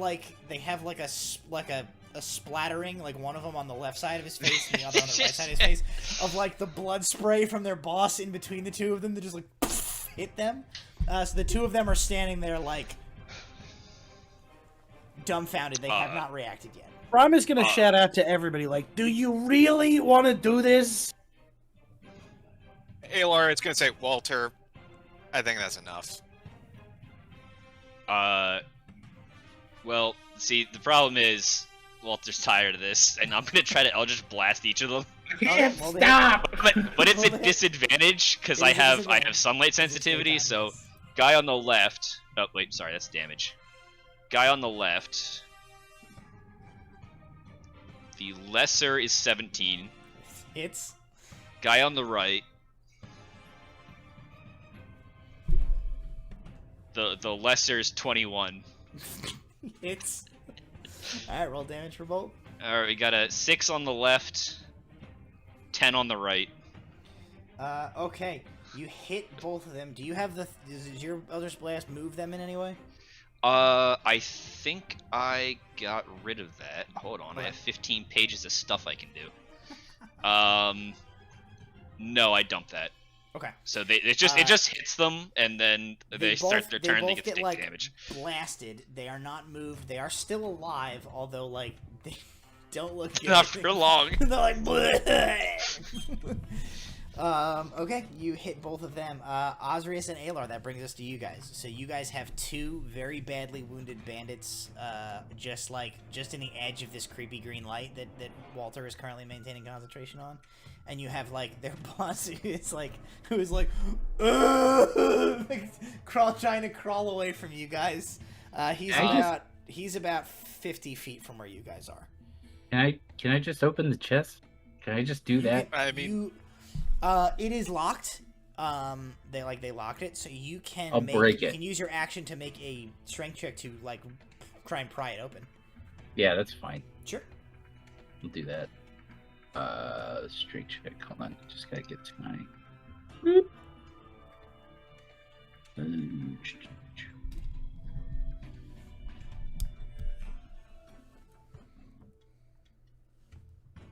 19.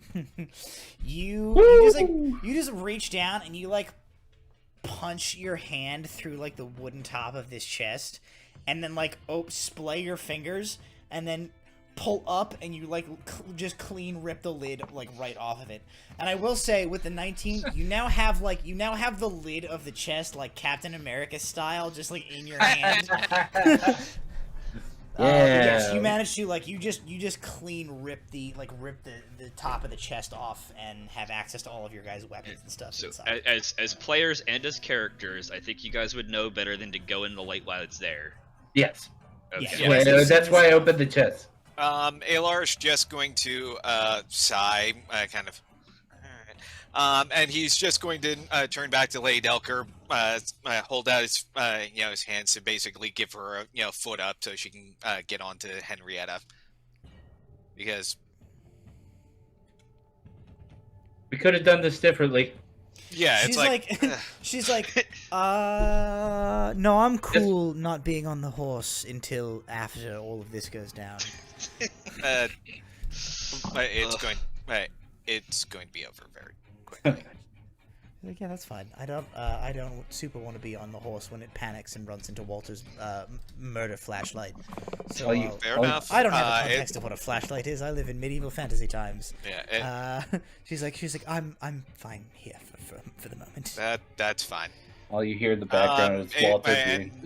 That's Alar's. And then he'll cast Mage Hand and start drawing. Grab one of the random weapons, like I don't know, the hand crossbow. Like there you go. There's a 1 in 6 chance it's a dagger. No, you can see, he's clean ripped the lid off. You're able to just like and like claw machine pick your weapon out of there. Yeah, there's your crossbow at least. Alrighty. So you do that. That is going to bring us to the DC 15 con saves. remaining bandits who make a con save. Oh, good God. They both roll exactly a 15. Well. Okay. Well. They succeed. They succeed, and they run as fast as they goddamn can away from you guys. They're gonna take 60 feet of dash movement. One of them fully drops his sword, and just runs. One of them, like one of his shoes, falls off as he runs away. They flee. I wish I could throw a javelin at one of them. Turn your lives around. So they are just like yell after them. They're 60 feet. They fully run past their boss, who's like on the ground in the creepy green light, like, oh, help me! They're like, fuck off, Greg! They run. So they're out. They get out. They clear the light. They're out of the light. They're running. They're 60 feet away. It's only a 30-foot radius. So. That brings us back to Brahm. So Brahm, those guys are probably 85, 90 feet from you at this point. The other guy is like 50. When you go, you're not that guy, pal. You're not Come that on. guy. Come on, we've done enough horrible things. We don't need to do more. Come on. Yeah. Okay, so you're just holding your action. I'm just gonna turn off. Okay, Alright. nobody's in it anyway. So I'll if as soon as the cloud of daggers goes away, I'll just be like, all right. Man, fine. we're just gonna leave this guy. Dismiss the light. Leave this guy die. So you guys are leaving the fight. Yep. Alar will as he sets Lady Delcar on the horse, he's probably going to pick up start checking the bodies for weapons, gold, etc. Okay. I mean, the leader is still he's still very here. damaged, but like in As the still light there. dissipates, as you guys like come out of His combat and exhaustion, stuff his here. exhaustion does go away. His exhaust. That's fine. I think he probably loses consciousness because he's been like so badly brutalized. He's still alive, but he's just like face down in the weeds essentially. Let's just leave him. Let's just leave him there. But you're. I mean, I'm gonna turn him over so he doesn't, suffocate. But Yeah, that's Are fine. you including him in your like pat down? yeah, I'm gonna check. Okay. Yeah. I'm gonna stand over Aelor just while he does that, just to make Alright. sure. I'm gonna bash him in the holding an action of bashing him in the Sure. face if he tries to do anything. The dead guys don't really have anything of like interest to you guys, so to speak. The leader, you retrieve from him a purse containing 350 gold pieces. Ooh. Blood money. Presumably they have been doing this to like a number of people. Hey, fair's fair. You retrieve 350 gold pieces off of. I'm his gonna turn form. to the bargeman again and say, Usual so combat. were you involved with this, or were you being threatened?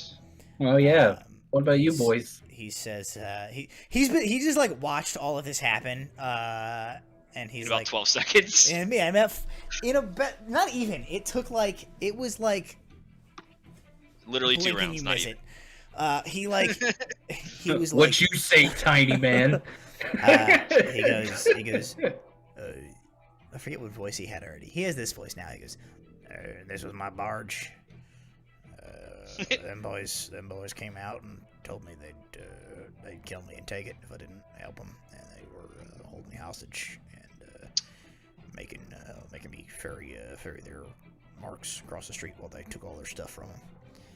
Are they holding your family hostage? Is it just you? He says, just me. I ain't got no family. Just me and old Mike. Bargy. Mike. Old is the Mike. name of- Mike's the name of my barge. Oh, Oh, is this the famous Dirty Mike? Oh no. Oh no. No. Dirty Mike's a party barge that goes up and down the Nivian River. This is regular Mike. Does it make those Taylor will noises? count out 50, 100. What do you guys think? But If Alar says that out loud,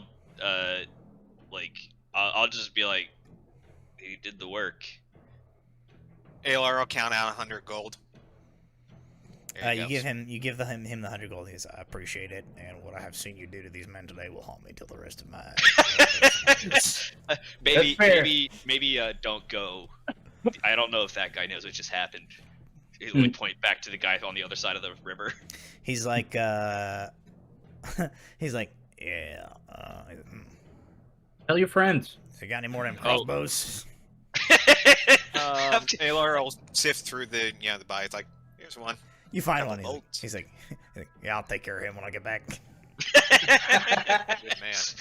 Oh, here's a dagger off one of them just in case you have to get close and personal. You know that's respect. That's respectful. All right. All right. All right. we can ALR get will going. pat the unconscious guard on the head as he passes. Thanks, pal. Oh, bandit, but yeah. Bandit. He's like, He's still like vaguely glowing. yeah, he's like he's slightly irradiated. Okay. You guys make out 250 gold. So I guess you gave 100 gold, or you gave 66 gold. Yeah. So yeah, I mean, you guys made money on this. You shut down a bandit operation that was robbing people. You put a man in therapy probably for the rest of his life. And Hell that's fine. It yeah. won't be long. It's fine. No problem. So you guys set out. You are now on the western side of the Nivian River. Okay. You travel on. What I would like you guys to do at this point, make a group survival check, and then individually, only if you feel like it. If you're like talking to people on the road, if your character wouldn't really be doing that, don't worry about it. But if you're gonna like kind of chat people up on the road for like gossip and information and stuff like that, make a persuasion check. I will do that. So Yeah. my survival check was a 14. Okay. My persuasion check is a 13. Okay. Let's see if there's any information we can get. Survival 14 as well. Persuasion 17. All right, Brom, let's get that natural 3 survival and a 35 persuasion. Well, it's only a 15 survival Okay. and not great. Says not great, like doesn't have expertise in persuasion. It's not as good as deception or intimidation.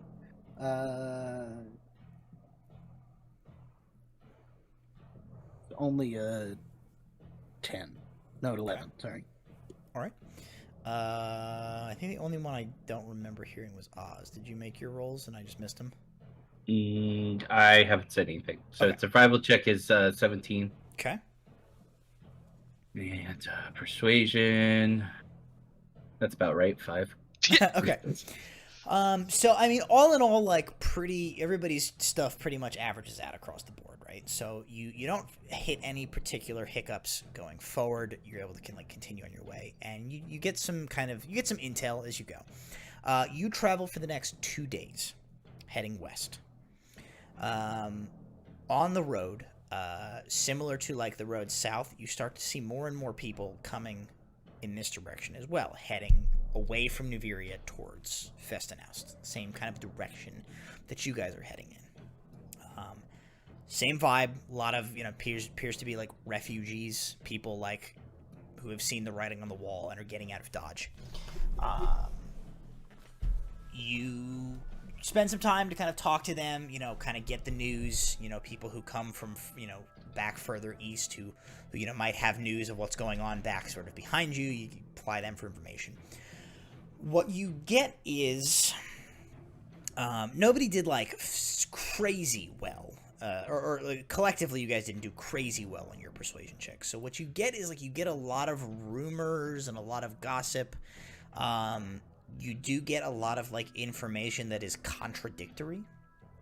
But what you get with those roles, just as a group over your conversations with people, you hear, you actually hear rumors of the event that to be Osrius's murdering of the Ignean general.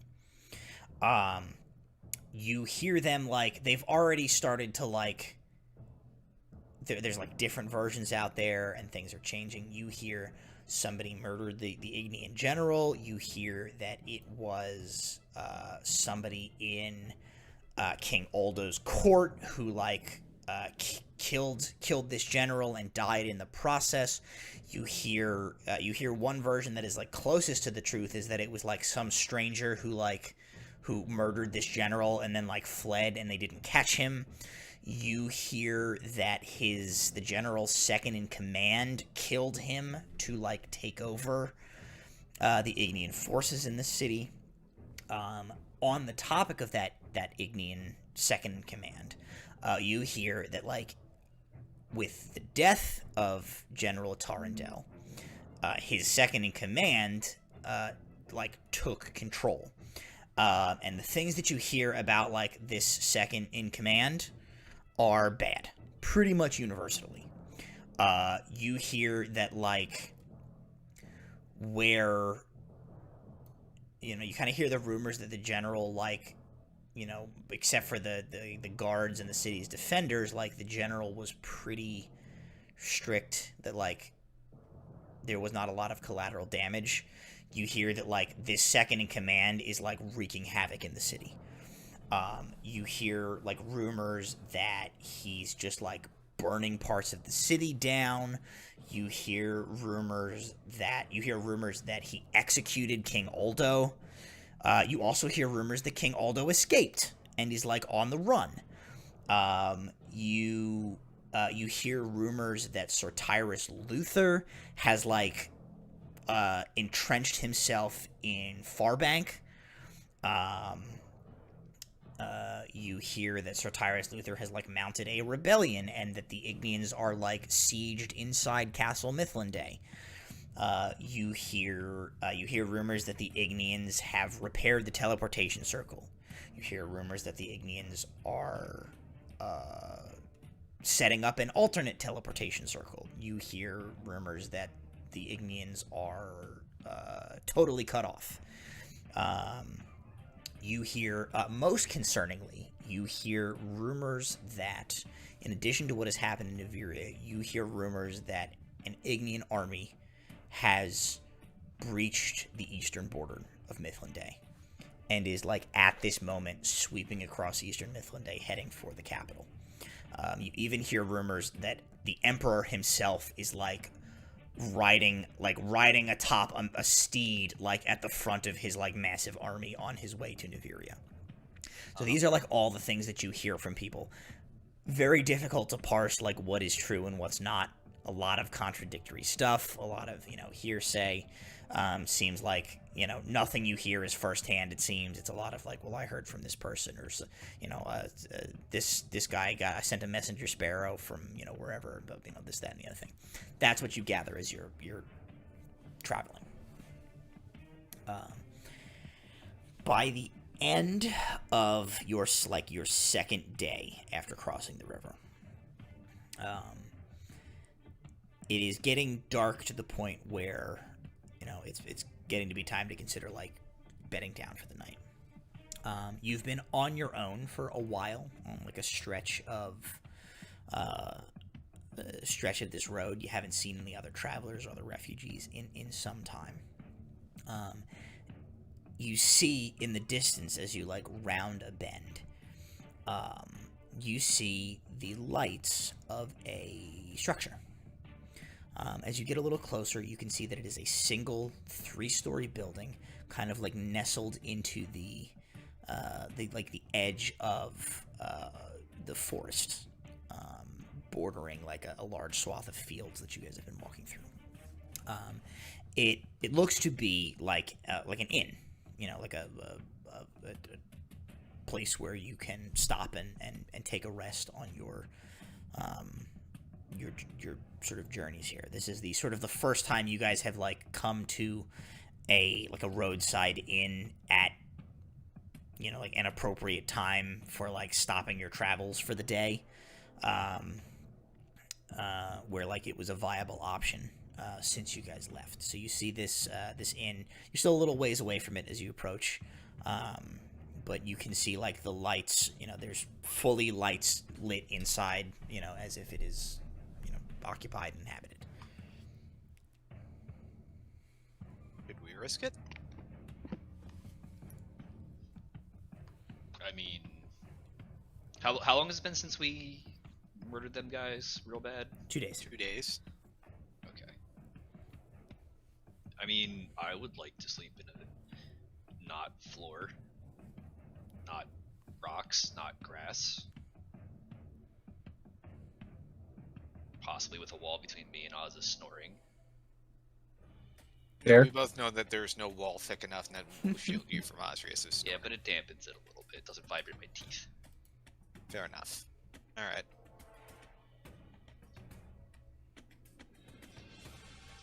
Okay, so you guys are going to approach this tavern? It's in? Yeah. Okay.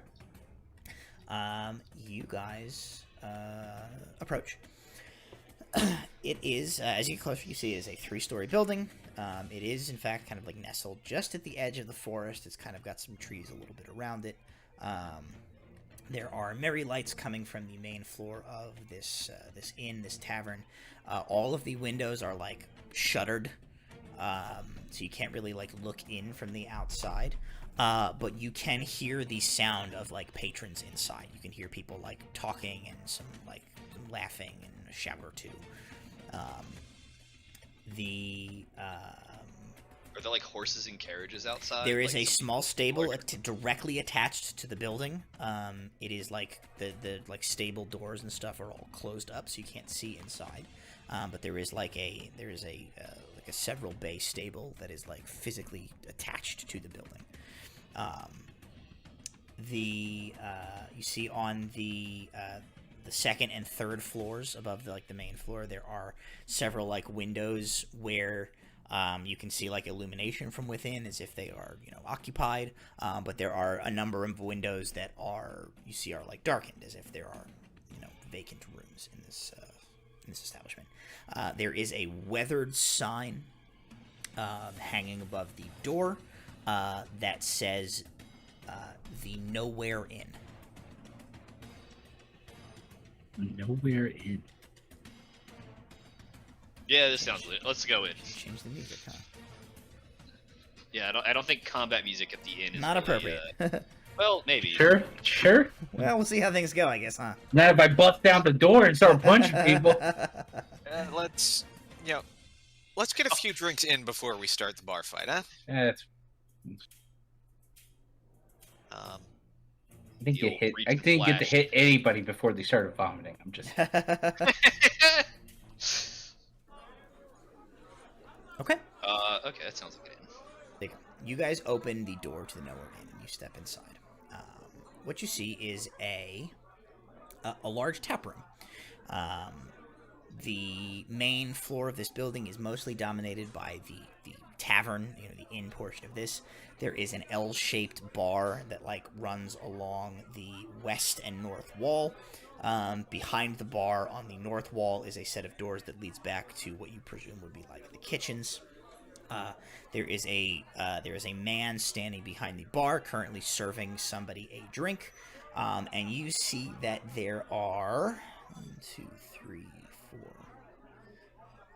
7 other people currently in the tap room. You see a human woman with deep red hair who is going around. She's serving drinks to some people. You see a sort of wispy-looking gentleman sitting with a very well-dressed young lady, kind of a similar age, maybe a little older than Tabitha. You see a dark-haired, kind of solid-looking individual, human male, sitting at a table by himself, just drinking a beer. You see actually a wood elf, a female wood elf, sitting and sipping from a wine goblet, and you see a figure that you gather is female, but you can't really make any of their features. They are wearing slightly white but slightly grayish robes. They have a hood pulled deep over their head. They're sitting in the corner. Those are the individuals that you see in this tap room. Nobody pays you extra special mind. You see people looking your direction as you come in, but everybody kind of just continues about their business. I think when Walter sees the barmaid, his eyes are gonna play tricks on him. He's Ruby, and then remember where he is. He's sad about it for a minute. Sure. All right. Alar will approach the bar. You wouldn't happen to have some spare rooms for a night, would you? As well as lodging for 3 of horses. He nods and he says, "I think we can make those accommodations. How many rooms are you looking for?" And he says, "I've currently got," he does a quick set of math in his head. He says, "I've currently got 2 rooms available on the first floor, 3 available on the second, and I have 3 available on the third floor." He's gonna glance at the group. Take the top floor. Take the top floor. God, no, I should probably be close to the bottom. He sort of looks at your party. He comes in. He says, he sort of counts. He says, 5 of you, five individual rooms then.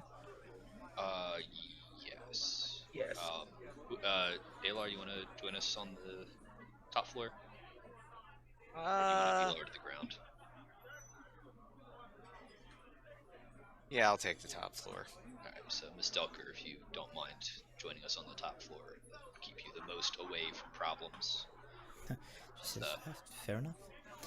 He kind of looks at you guys, talking this over, and he says, well, I'll give you the keys. They're all numbered, and you can sort out where your sleeping arrangements are yourselves. The cost is 5 gold per person for the night.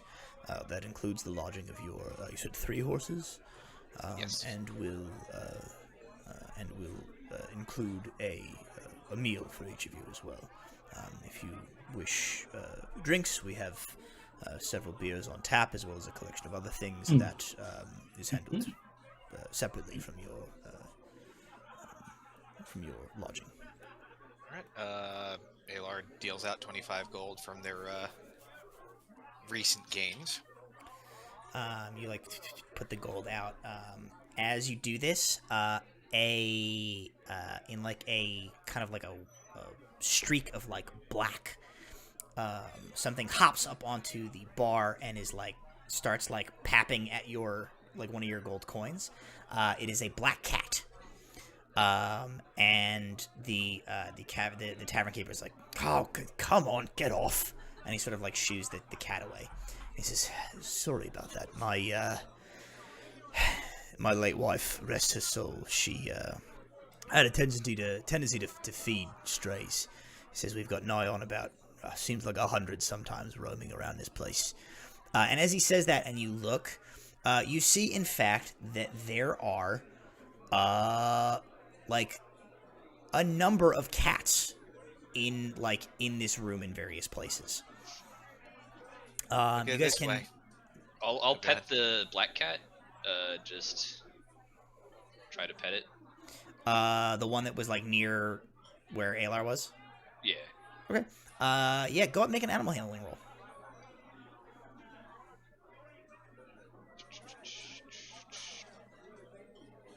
Ooh, it's only an 8. You pet the cat, and it lets you, but it looks directly in your face as you are petting it with like a disconcerting level of like judgmentalness. You get the sense, you don't know how, but you get the sense that it is like unsatisfied with like the quality of your pets. Alar just kind of smiles and goes, "Beats that many rats." He says, I've never seen a rat here in the last 20 years. He hands you guys a number of keys, one key for each of you for the rooms that you are renting. And he says, "Well, welcome to nowhere. If you want to have a seat, I'll have Telsock bring you a meal whenever you're ready for it. Just feel free to holler if you'd like anything to drink. And my name is Yodab." Thank you, Yoda. Kind of nods at you and goes, and you see the sort of like... He was a human man? He's a human, yes. Okay. He kind of turns away from you. The sort of like wispy, you see he's got like spectacles on gentleman comes up. He leaves that rather like sort of like the fancy looking young lady. And Yodab moves over and begins to like serve him a drink. He's like ordering the drink. So you guys have this kind of tap room to yourself. You have rooms secured. The sort of the evening is yours.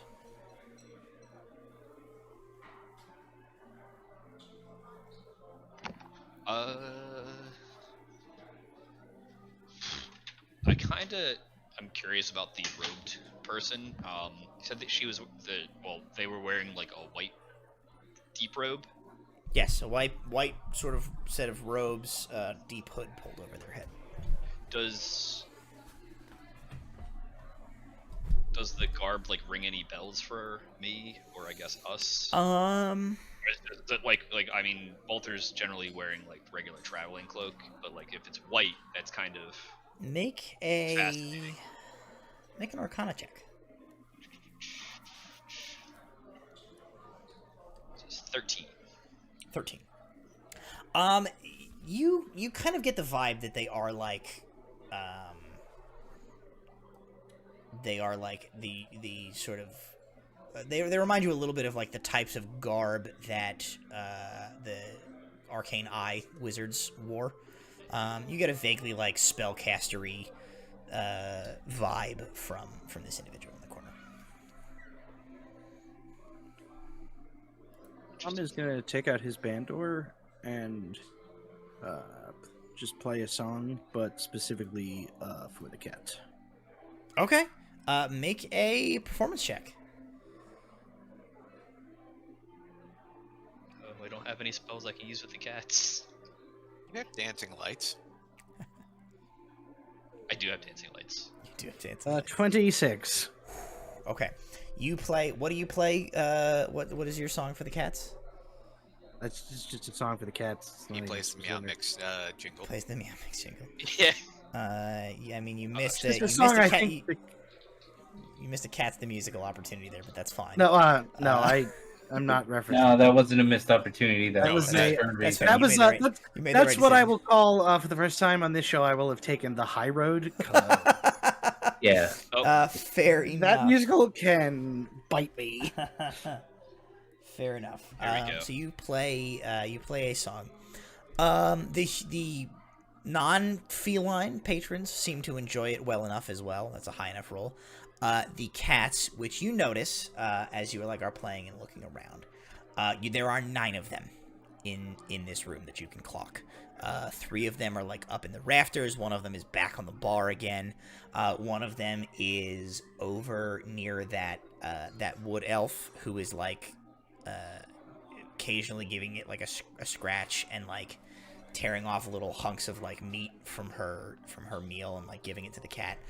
So they're like around, but as you like play this song, you see like 9 luminous, identical black cat sets of eyes like lock onto you and stare unmoving at you for the entire duration of the time that you are playing. And the only like movement you see is that there is sort of like a twitch of their tails back and forth. They're all black cats. Every single one of them is an identical black cat. I mean that'll probably prompt a quirk of the brow from ALR. Just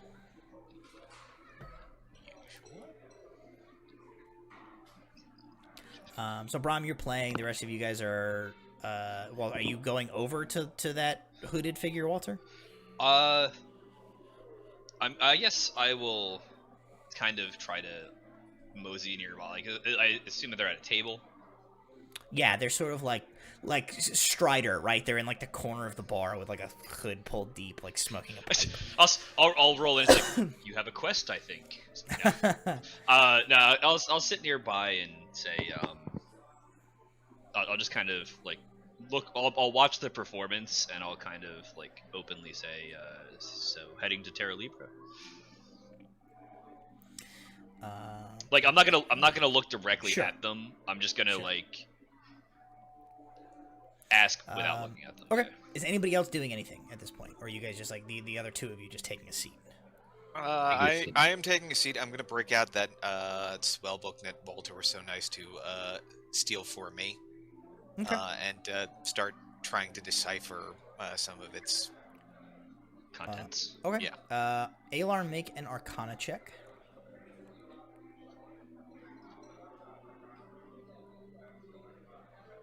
26. Okay. was And almost an Walter, outlaw. make a Persuasion check. 23. Okay. Alar, you begin to kind of like look over the spells and formulae in this book, and it is as expected. It is written in like the unique shorthand of the particular wizard who wrote this, which means it is going to take you a considerable amount of like time and material to decipher things and try and pick out what what you might be able to glean from here. I think with a 26, it is high enough to realize, like, to make the connection that like you are like you don't have any way of knowing until you like spend the time to try and decipher these, like which spells you would be able to like replicate.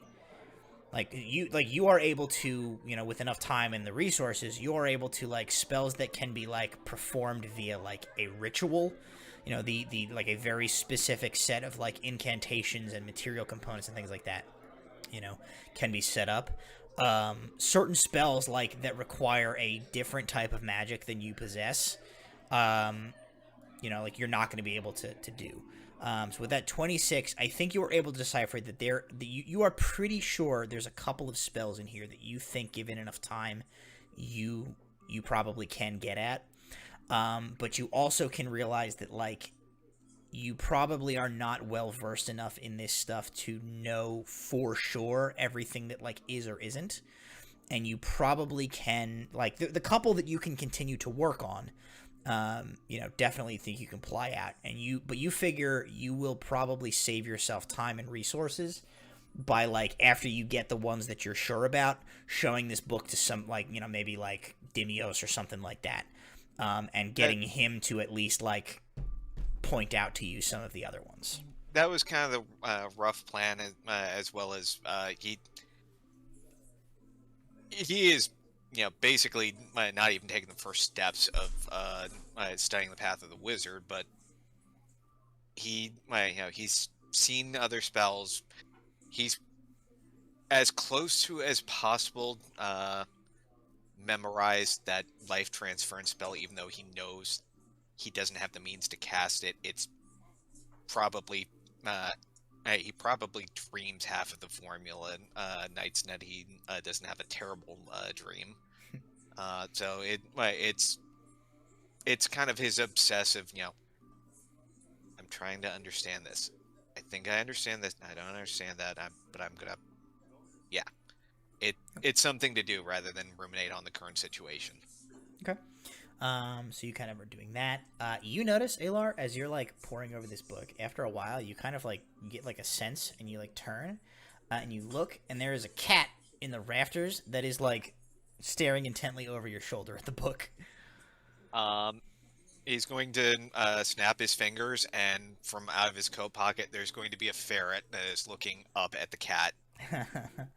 The cat does not react in any meaningful way to the ferret that you can tell. It, like, looks at it, you notice it, you see it notice the ferret appear, and it goes back to, like, just kind of staring in your general direction. I'm gonna look up at the cat, and noticing that all of them were black cats. Does he get a similar vibe to, Morgan, to Scooter, as he's looking at this cat, or is it? No. I think there is, like, you're familiar enough with familiars that, like, we kind of know, like, familiars are not real, like, animals. Like, they're sort of like spirits that have the form of animal. So there is, like, a level of sapience that, like, familiars don't truly possess. You don't get the vibe of that from this cat or any of these creatures. Like, they look like very real animals to you. Okay, I was just wondering if we hadn't, like, stumbled onto like a little hedge mage enclave where everyone just has cat familiars. So you kind of notice this. You're doing that. Walter, you kind of ask this question as Brahm is playing his song. In response, what was your persuasion? It was pretty good, right? It was a 23. Okay. In response, you get, like, a kind of like a sort of a snort, almost of, like, derision from this figure, who you can definitely identify does sound to be, like, female, and actually sounds a little bit, like, older. And so that she sort of, like, snorts in derision, and she says, they should be so lucky. No. May I have the pleasure of knowing who would be? Nope. No, I don't want to phrase it that way. I'll say, are you? I'm trying. Everything I'm thinking of is rude right now. Like, it's like who the hell are you? I guess Walter would say, oh, would they now? Like, and then I'll just dancing lights play a little bit. Okay. So you kind of do that. You're displaying your magic. You see that she notices, and she kind of says, I have no time for such dilly-dallying with your denim. I have my own studies to conduct, and I have no interest in sharing my work with the class, especially when plenty of them are too dim to be able to grasp it. No, the only thing the Ordinum does is hold back truly intelligent spellcasters. I can see that. What's the floor of this tavern? Wood. Like wood? Ah, balls. Yep. I can't make shapes with anything. I don't have minor illusion. She kind of like looks at your dancing light. She says, you have some magic yourself. This one's popular with the kids. Others, not so much. She says, what's your name that brings you here to this godforsaken little spit of a tavern? Walter Gray. And to who do I have the honor of introducing myself to? I'm Order. Order the White. Nice to meet you, Order the White. She nods. She says, no, I'm not heading for Terra Libra. I'm heading quite in the opposite direction. I'm bound for certain reaches of the Empire's territory. Not that I have any great love for them, but they have... Well, there's knowledge there to be found that I'm looking for. Interesting. I believe that's why they just decided to teleport into and invade Niveria. Yes, well, nobody ever accused them of being particularly intelligent.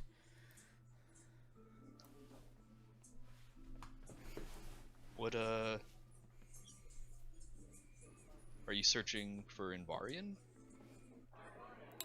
She kind of, like, turns beneath the hood in your direction. She says, that is entirely my business, thank you. I'll look at her without disguise self on, and I'll say, understood. She just goes back to, like, smoking her pipe, and unless you continue to engage her, she does not seem to be, like, interested in, like, continuing to make small talk with you. Gotcha. I'll leave 2 gold on the table and say, one mage to another, safe travels. She kind of nods to you underneath her head. Okay. So Brahm, you kind of played your song for the cats. Walter, you had this conversation with Orda the White, the assistant to Yodab, who he told you was named Telsark, the red-haired woman. Will like bring you guys food, whenever you're interested in it. Is anybody else in the in this tap room? Are you doing anything else? Are you just kind of like eating and people watching? There was 5 gold given specifically to the Black Cats, and Game Master inspiration redeemed for including an NPC named Dirty Mike. So technically, it's a location at a barge, but sure. Yeah. Alar's gonna try and listen with half an ear to the conversation, see if anyone else is discussing more rumors or things that they've heard. Okay. Make a perception check.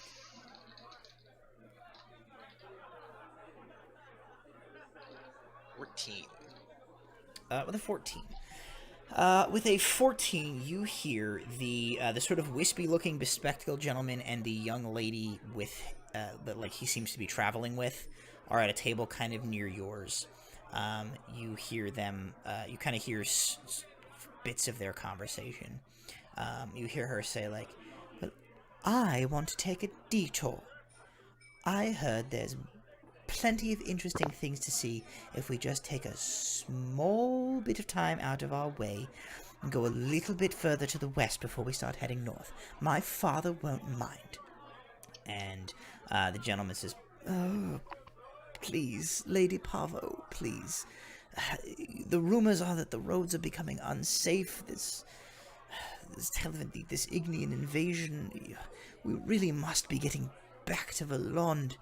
We've already taken enough detours. Your father is going to have my head if I don't bring you back in one piece, please." That is what you hear, like, kind of going on between them, and then they sort of, like, fall into more hushed tones. Anything else? Nope. You'll ask for you'll catch the server's eye and ask for supper. Okay. Certainly beats rations or whatever Sure. we managed to catch on the road. I'm gonna attempt to sort of figure out more what's up with these cats, because 9 identical black cats is not necessarily. Okay. Make normal. make an insight check. Yeah, boy. 15. With a 15, I think you can tell. You get the vibe that like something is like up with these cats.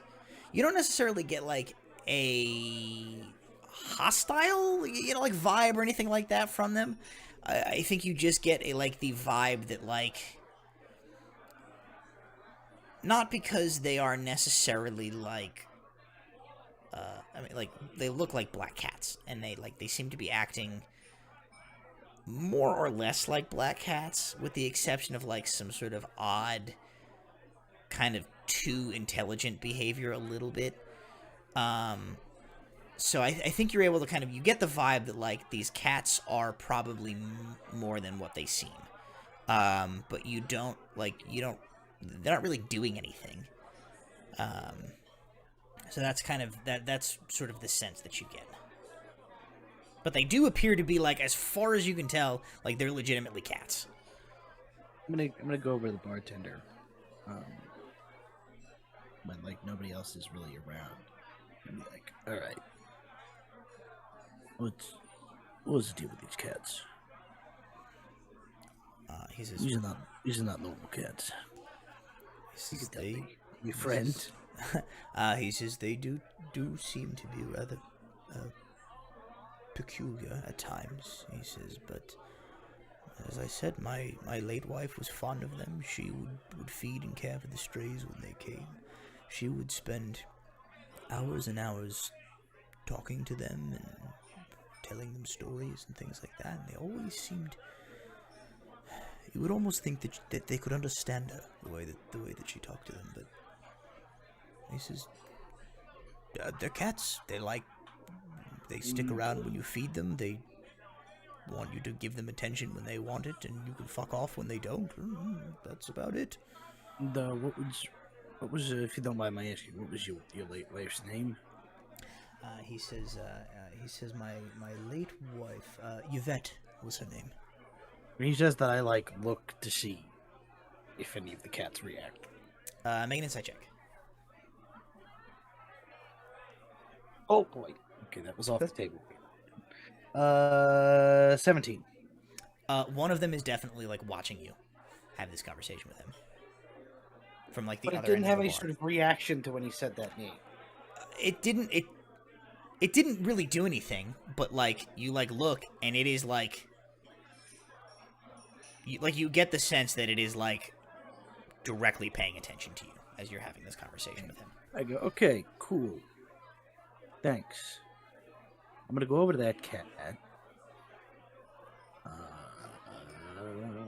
gonna Roll to use intimidate the cat. No, I'm gonna use the Bandor to cast Speak with Animals. Might as well just ask the cat directly if it's True. Okay, so you pluck out the tune, and that lets you sort of harmonize onto the animal wavelength to try and communicate with this cat. What do you say?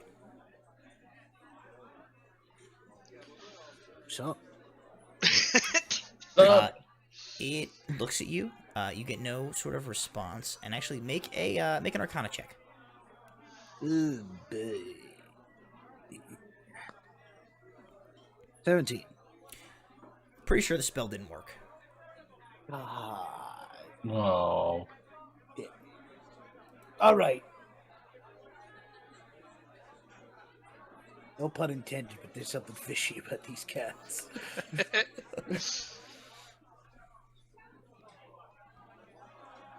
Are you saying that loud enough for everybody to hear? Or are you just saying that like to yourself?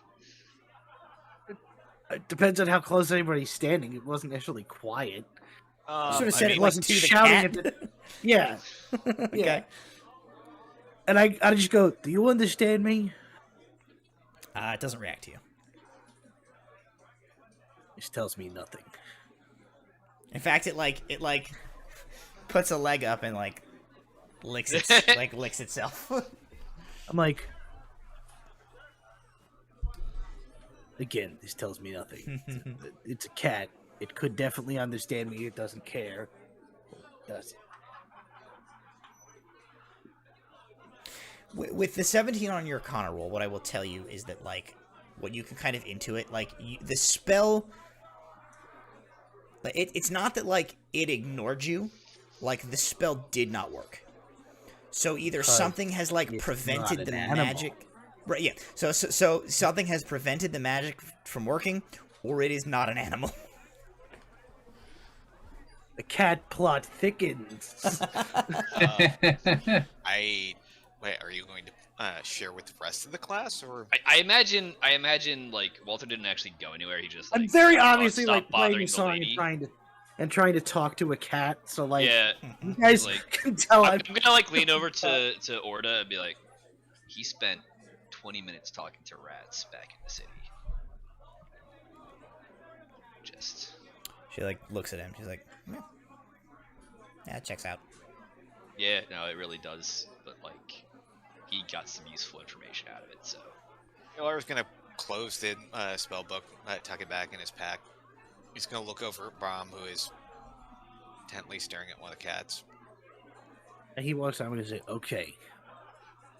So either there's something here messing with my magic, or these aren't cats." did I see Orda do anything when he was messing around? Or No. No.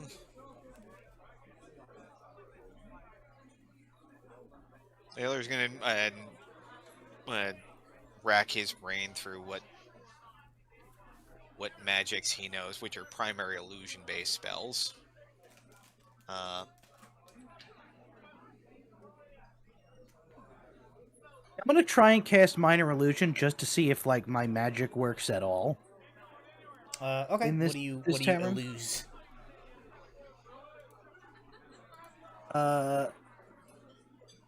I guess just like a.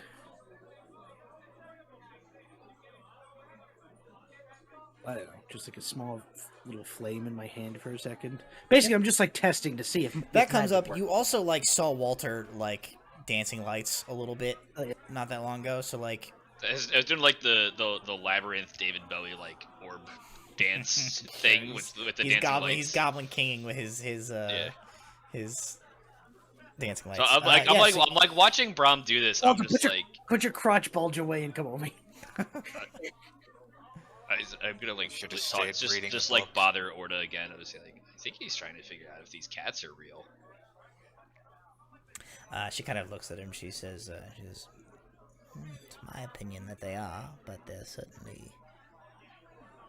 something supernatural about them. Just I've been staying here for several days now. They've done no harm, but be a bit spooky." She's like basically petting one as she's talking. Right? Yeah, she's like, hanging I've on. largely dismissed them as an oddity, but harmless at this point. Yeah, I guess I'll excuse myself and go over to Brom and says like, she's cool with the cats. What's up? Maybe you're not the only person who's seeing through their eyes.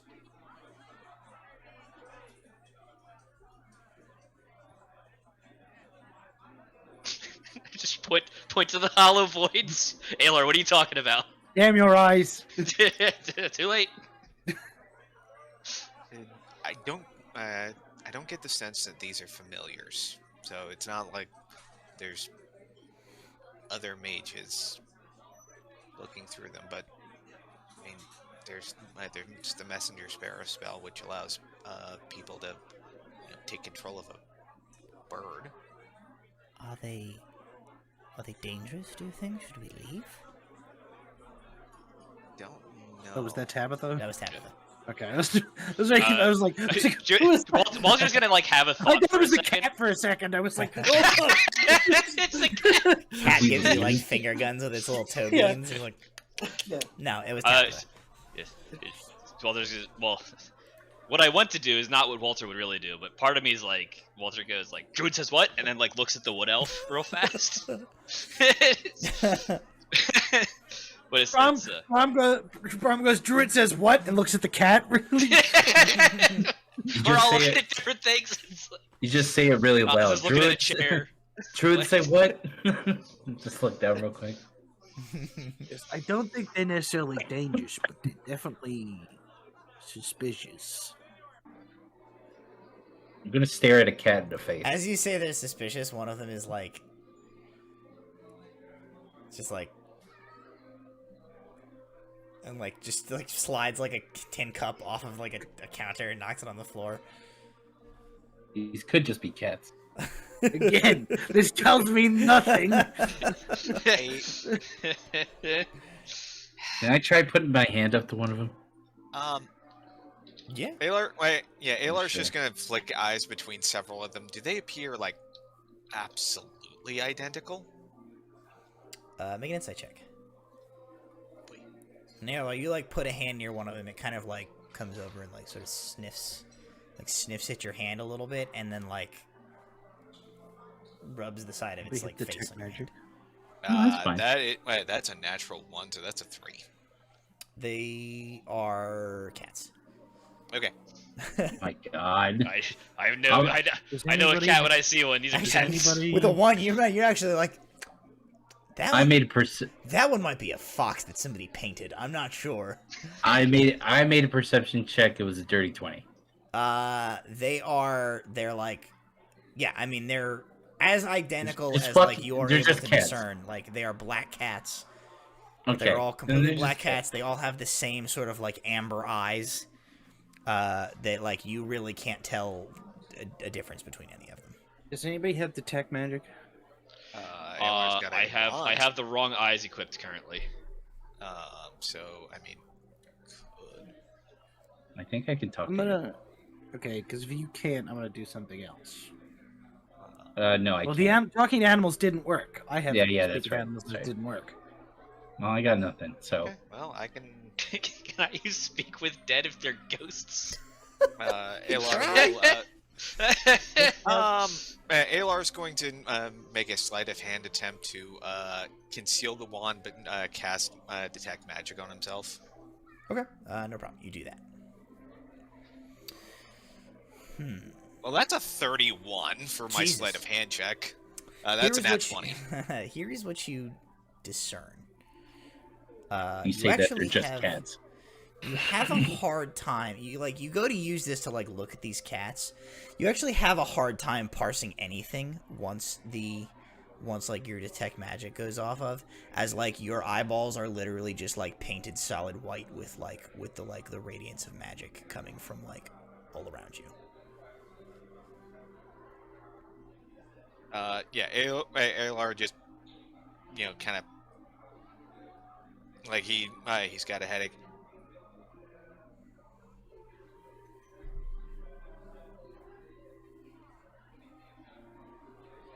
I think we're in trouble.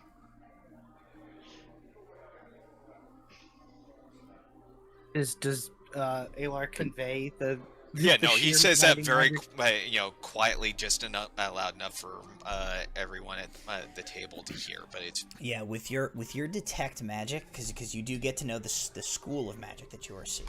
As far as you can tell, besides the physical like bodies of the other people in your traveling party, you are basically in like in an ocean of illusion magic right now. Like you can't see anything that isn't. Actually, I will say besides your party, the only other thing that is not like illusion magic is the fucking cats. It's the cat. It's the cat. I'm gonna cast he's going dispel magic at 5th level, just like Yeah, on Alar's just going to You gonna close fan his some- you eyes gonna and fan some it? concentrate, and he's going to attempt to see through the illusion using the. Brom over here, Dracula. It. Yeah. Yeah. Okay, Spell magic Brom, you have to roll. at You're 5th gonna have to level. roll. No, if it's less than a 5th level spell, I then know what I don't. said. Yeah, said he what knows said. what he knows. Oh no! Yeah, that's why we didn't say anything. That said what he said. I was like, oh no. Yeah. That's why I used a 5th level spell slot. Yep, and you guessed wrong. Okay. Hey, look, man. It was a good try. It was a good try. So Now you it's got to roll for it. make an that's all. ability check using your spellcasting ability. The DC equals 10 plus the spell's level on a successful check. So what exactly am I rolling? So you roll your d20, you You add roll a your D20. charisma modifier, Yeah. and tell him what you got. And tell me what you got. D20 Okay. plus charisma mod. Come on, baby. So that is 26. Okay. What? You have a 16 charisma mod? No, I rolled very high and I have a +8 charisma. You have a who? Yeah. No, not save. No, it's Oh, not the save. save. Modifier. The modifier. So what's your charisma score? Charisma should be like plus. Like you have a 20 or Oh. 18. I was like, what do you mean? He could have a plus. Oh, but it's his mod. Yeah. So what's your charisma score? So what did you roll in the dice, and what is your charisma modifier? Your charisma modifier a +4 or +5? 4 plus 4. So I rolled an 18 plus 4. Okay, 22 then. Okay, yeah. 22. Okay. And Alar, you were basically trying to roll to disbelieve, essentially. Yes, I Okay. realize that this is an illusion, and this is the one school of magic I have some experience with. So it's Make This is an not- insight check. okay. That's just a 10. Never mind. Okay. So, Alar, I think with your 10, you're like, come on, and you just like, no, like nothing. You can't see through whatever you're seeing here. Brom, you cast this spell, and the spell like goes off, and what happens is all of the lights in the tavern, like all of the lanterns, all of the candles, all of the lights, like go like, and everything goes completely, perfectly pitch black. Walter, specifically, even you cannot see anything. Perfect blackness for about 2 seconds. Then you hear, ah! And all of the lights come back on. Yep, don't like that. Everything is exactly the same, with the exception of none of the cats are there anymore. A table has been knocked over in the center of the room, and the bartender, Yodab, is laying in the center of the floor near the knocked over table with a like 12-inch kitchen knife sticking in his chest and a puddle of blood like around him on the floor. He is dead. I mean, come on, that's not fair. Wait, that guy from the barge had a giant kitchen knife. It's a different handle, you see. Oh no! Is that left-handed or It was the right-handed? cats! Is Brom yells out, the lights the lights go out. The lights come back on. There is a scream, and the bartender Yotab is dead. The scream sounded like it was him. No, the scream sounded like a female. Sounds like a woman. And there is a kitchen knife in his chest, and he is dead. And Brom yells out, "It was the cats!" And that is where we will end tonight's session. What the hell? Should have stayed on the freaking road. Oh, well. Should have just went upstairs and not looked at anything. at all. Then we would have been. Who knows? Yeah, we might would have been fallen through. individually Who knows? screwed. All right. Well, Curse my hey, magic eyes. I can't believe I gave that away. Curse your magic eyes. All right, well, hey, thank you guys for playing tonight. Thank you at home who viewed, who watched, who gave gold to cats, who gave me inspiration. I would say thank you for DMing, except what the fuck was that?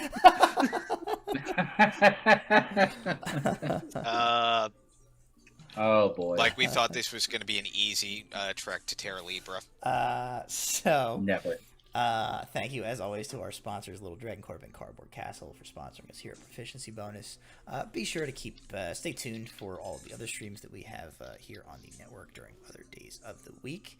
And I didn't say it at the top of the order. But this is our first June stream.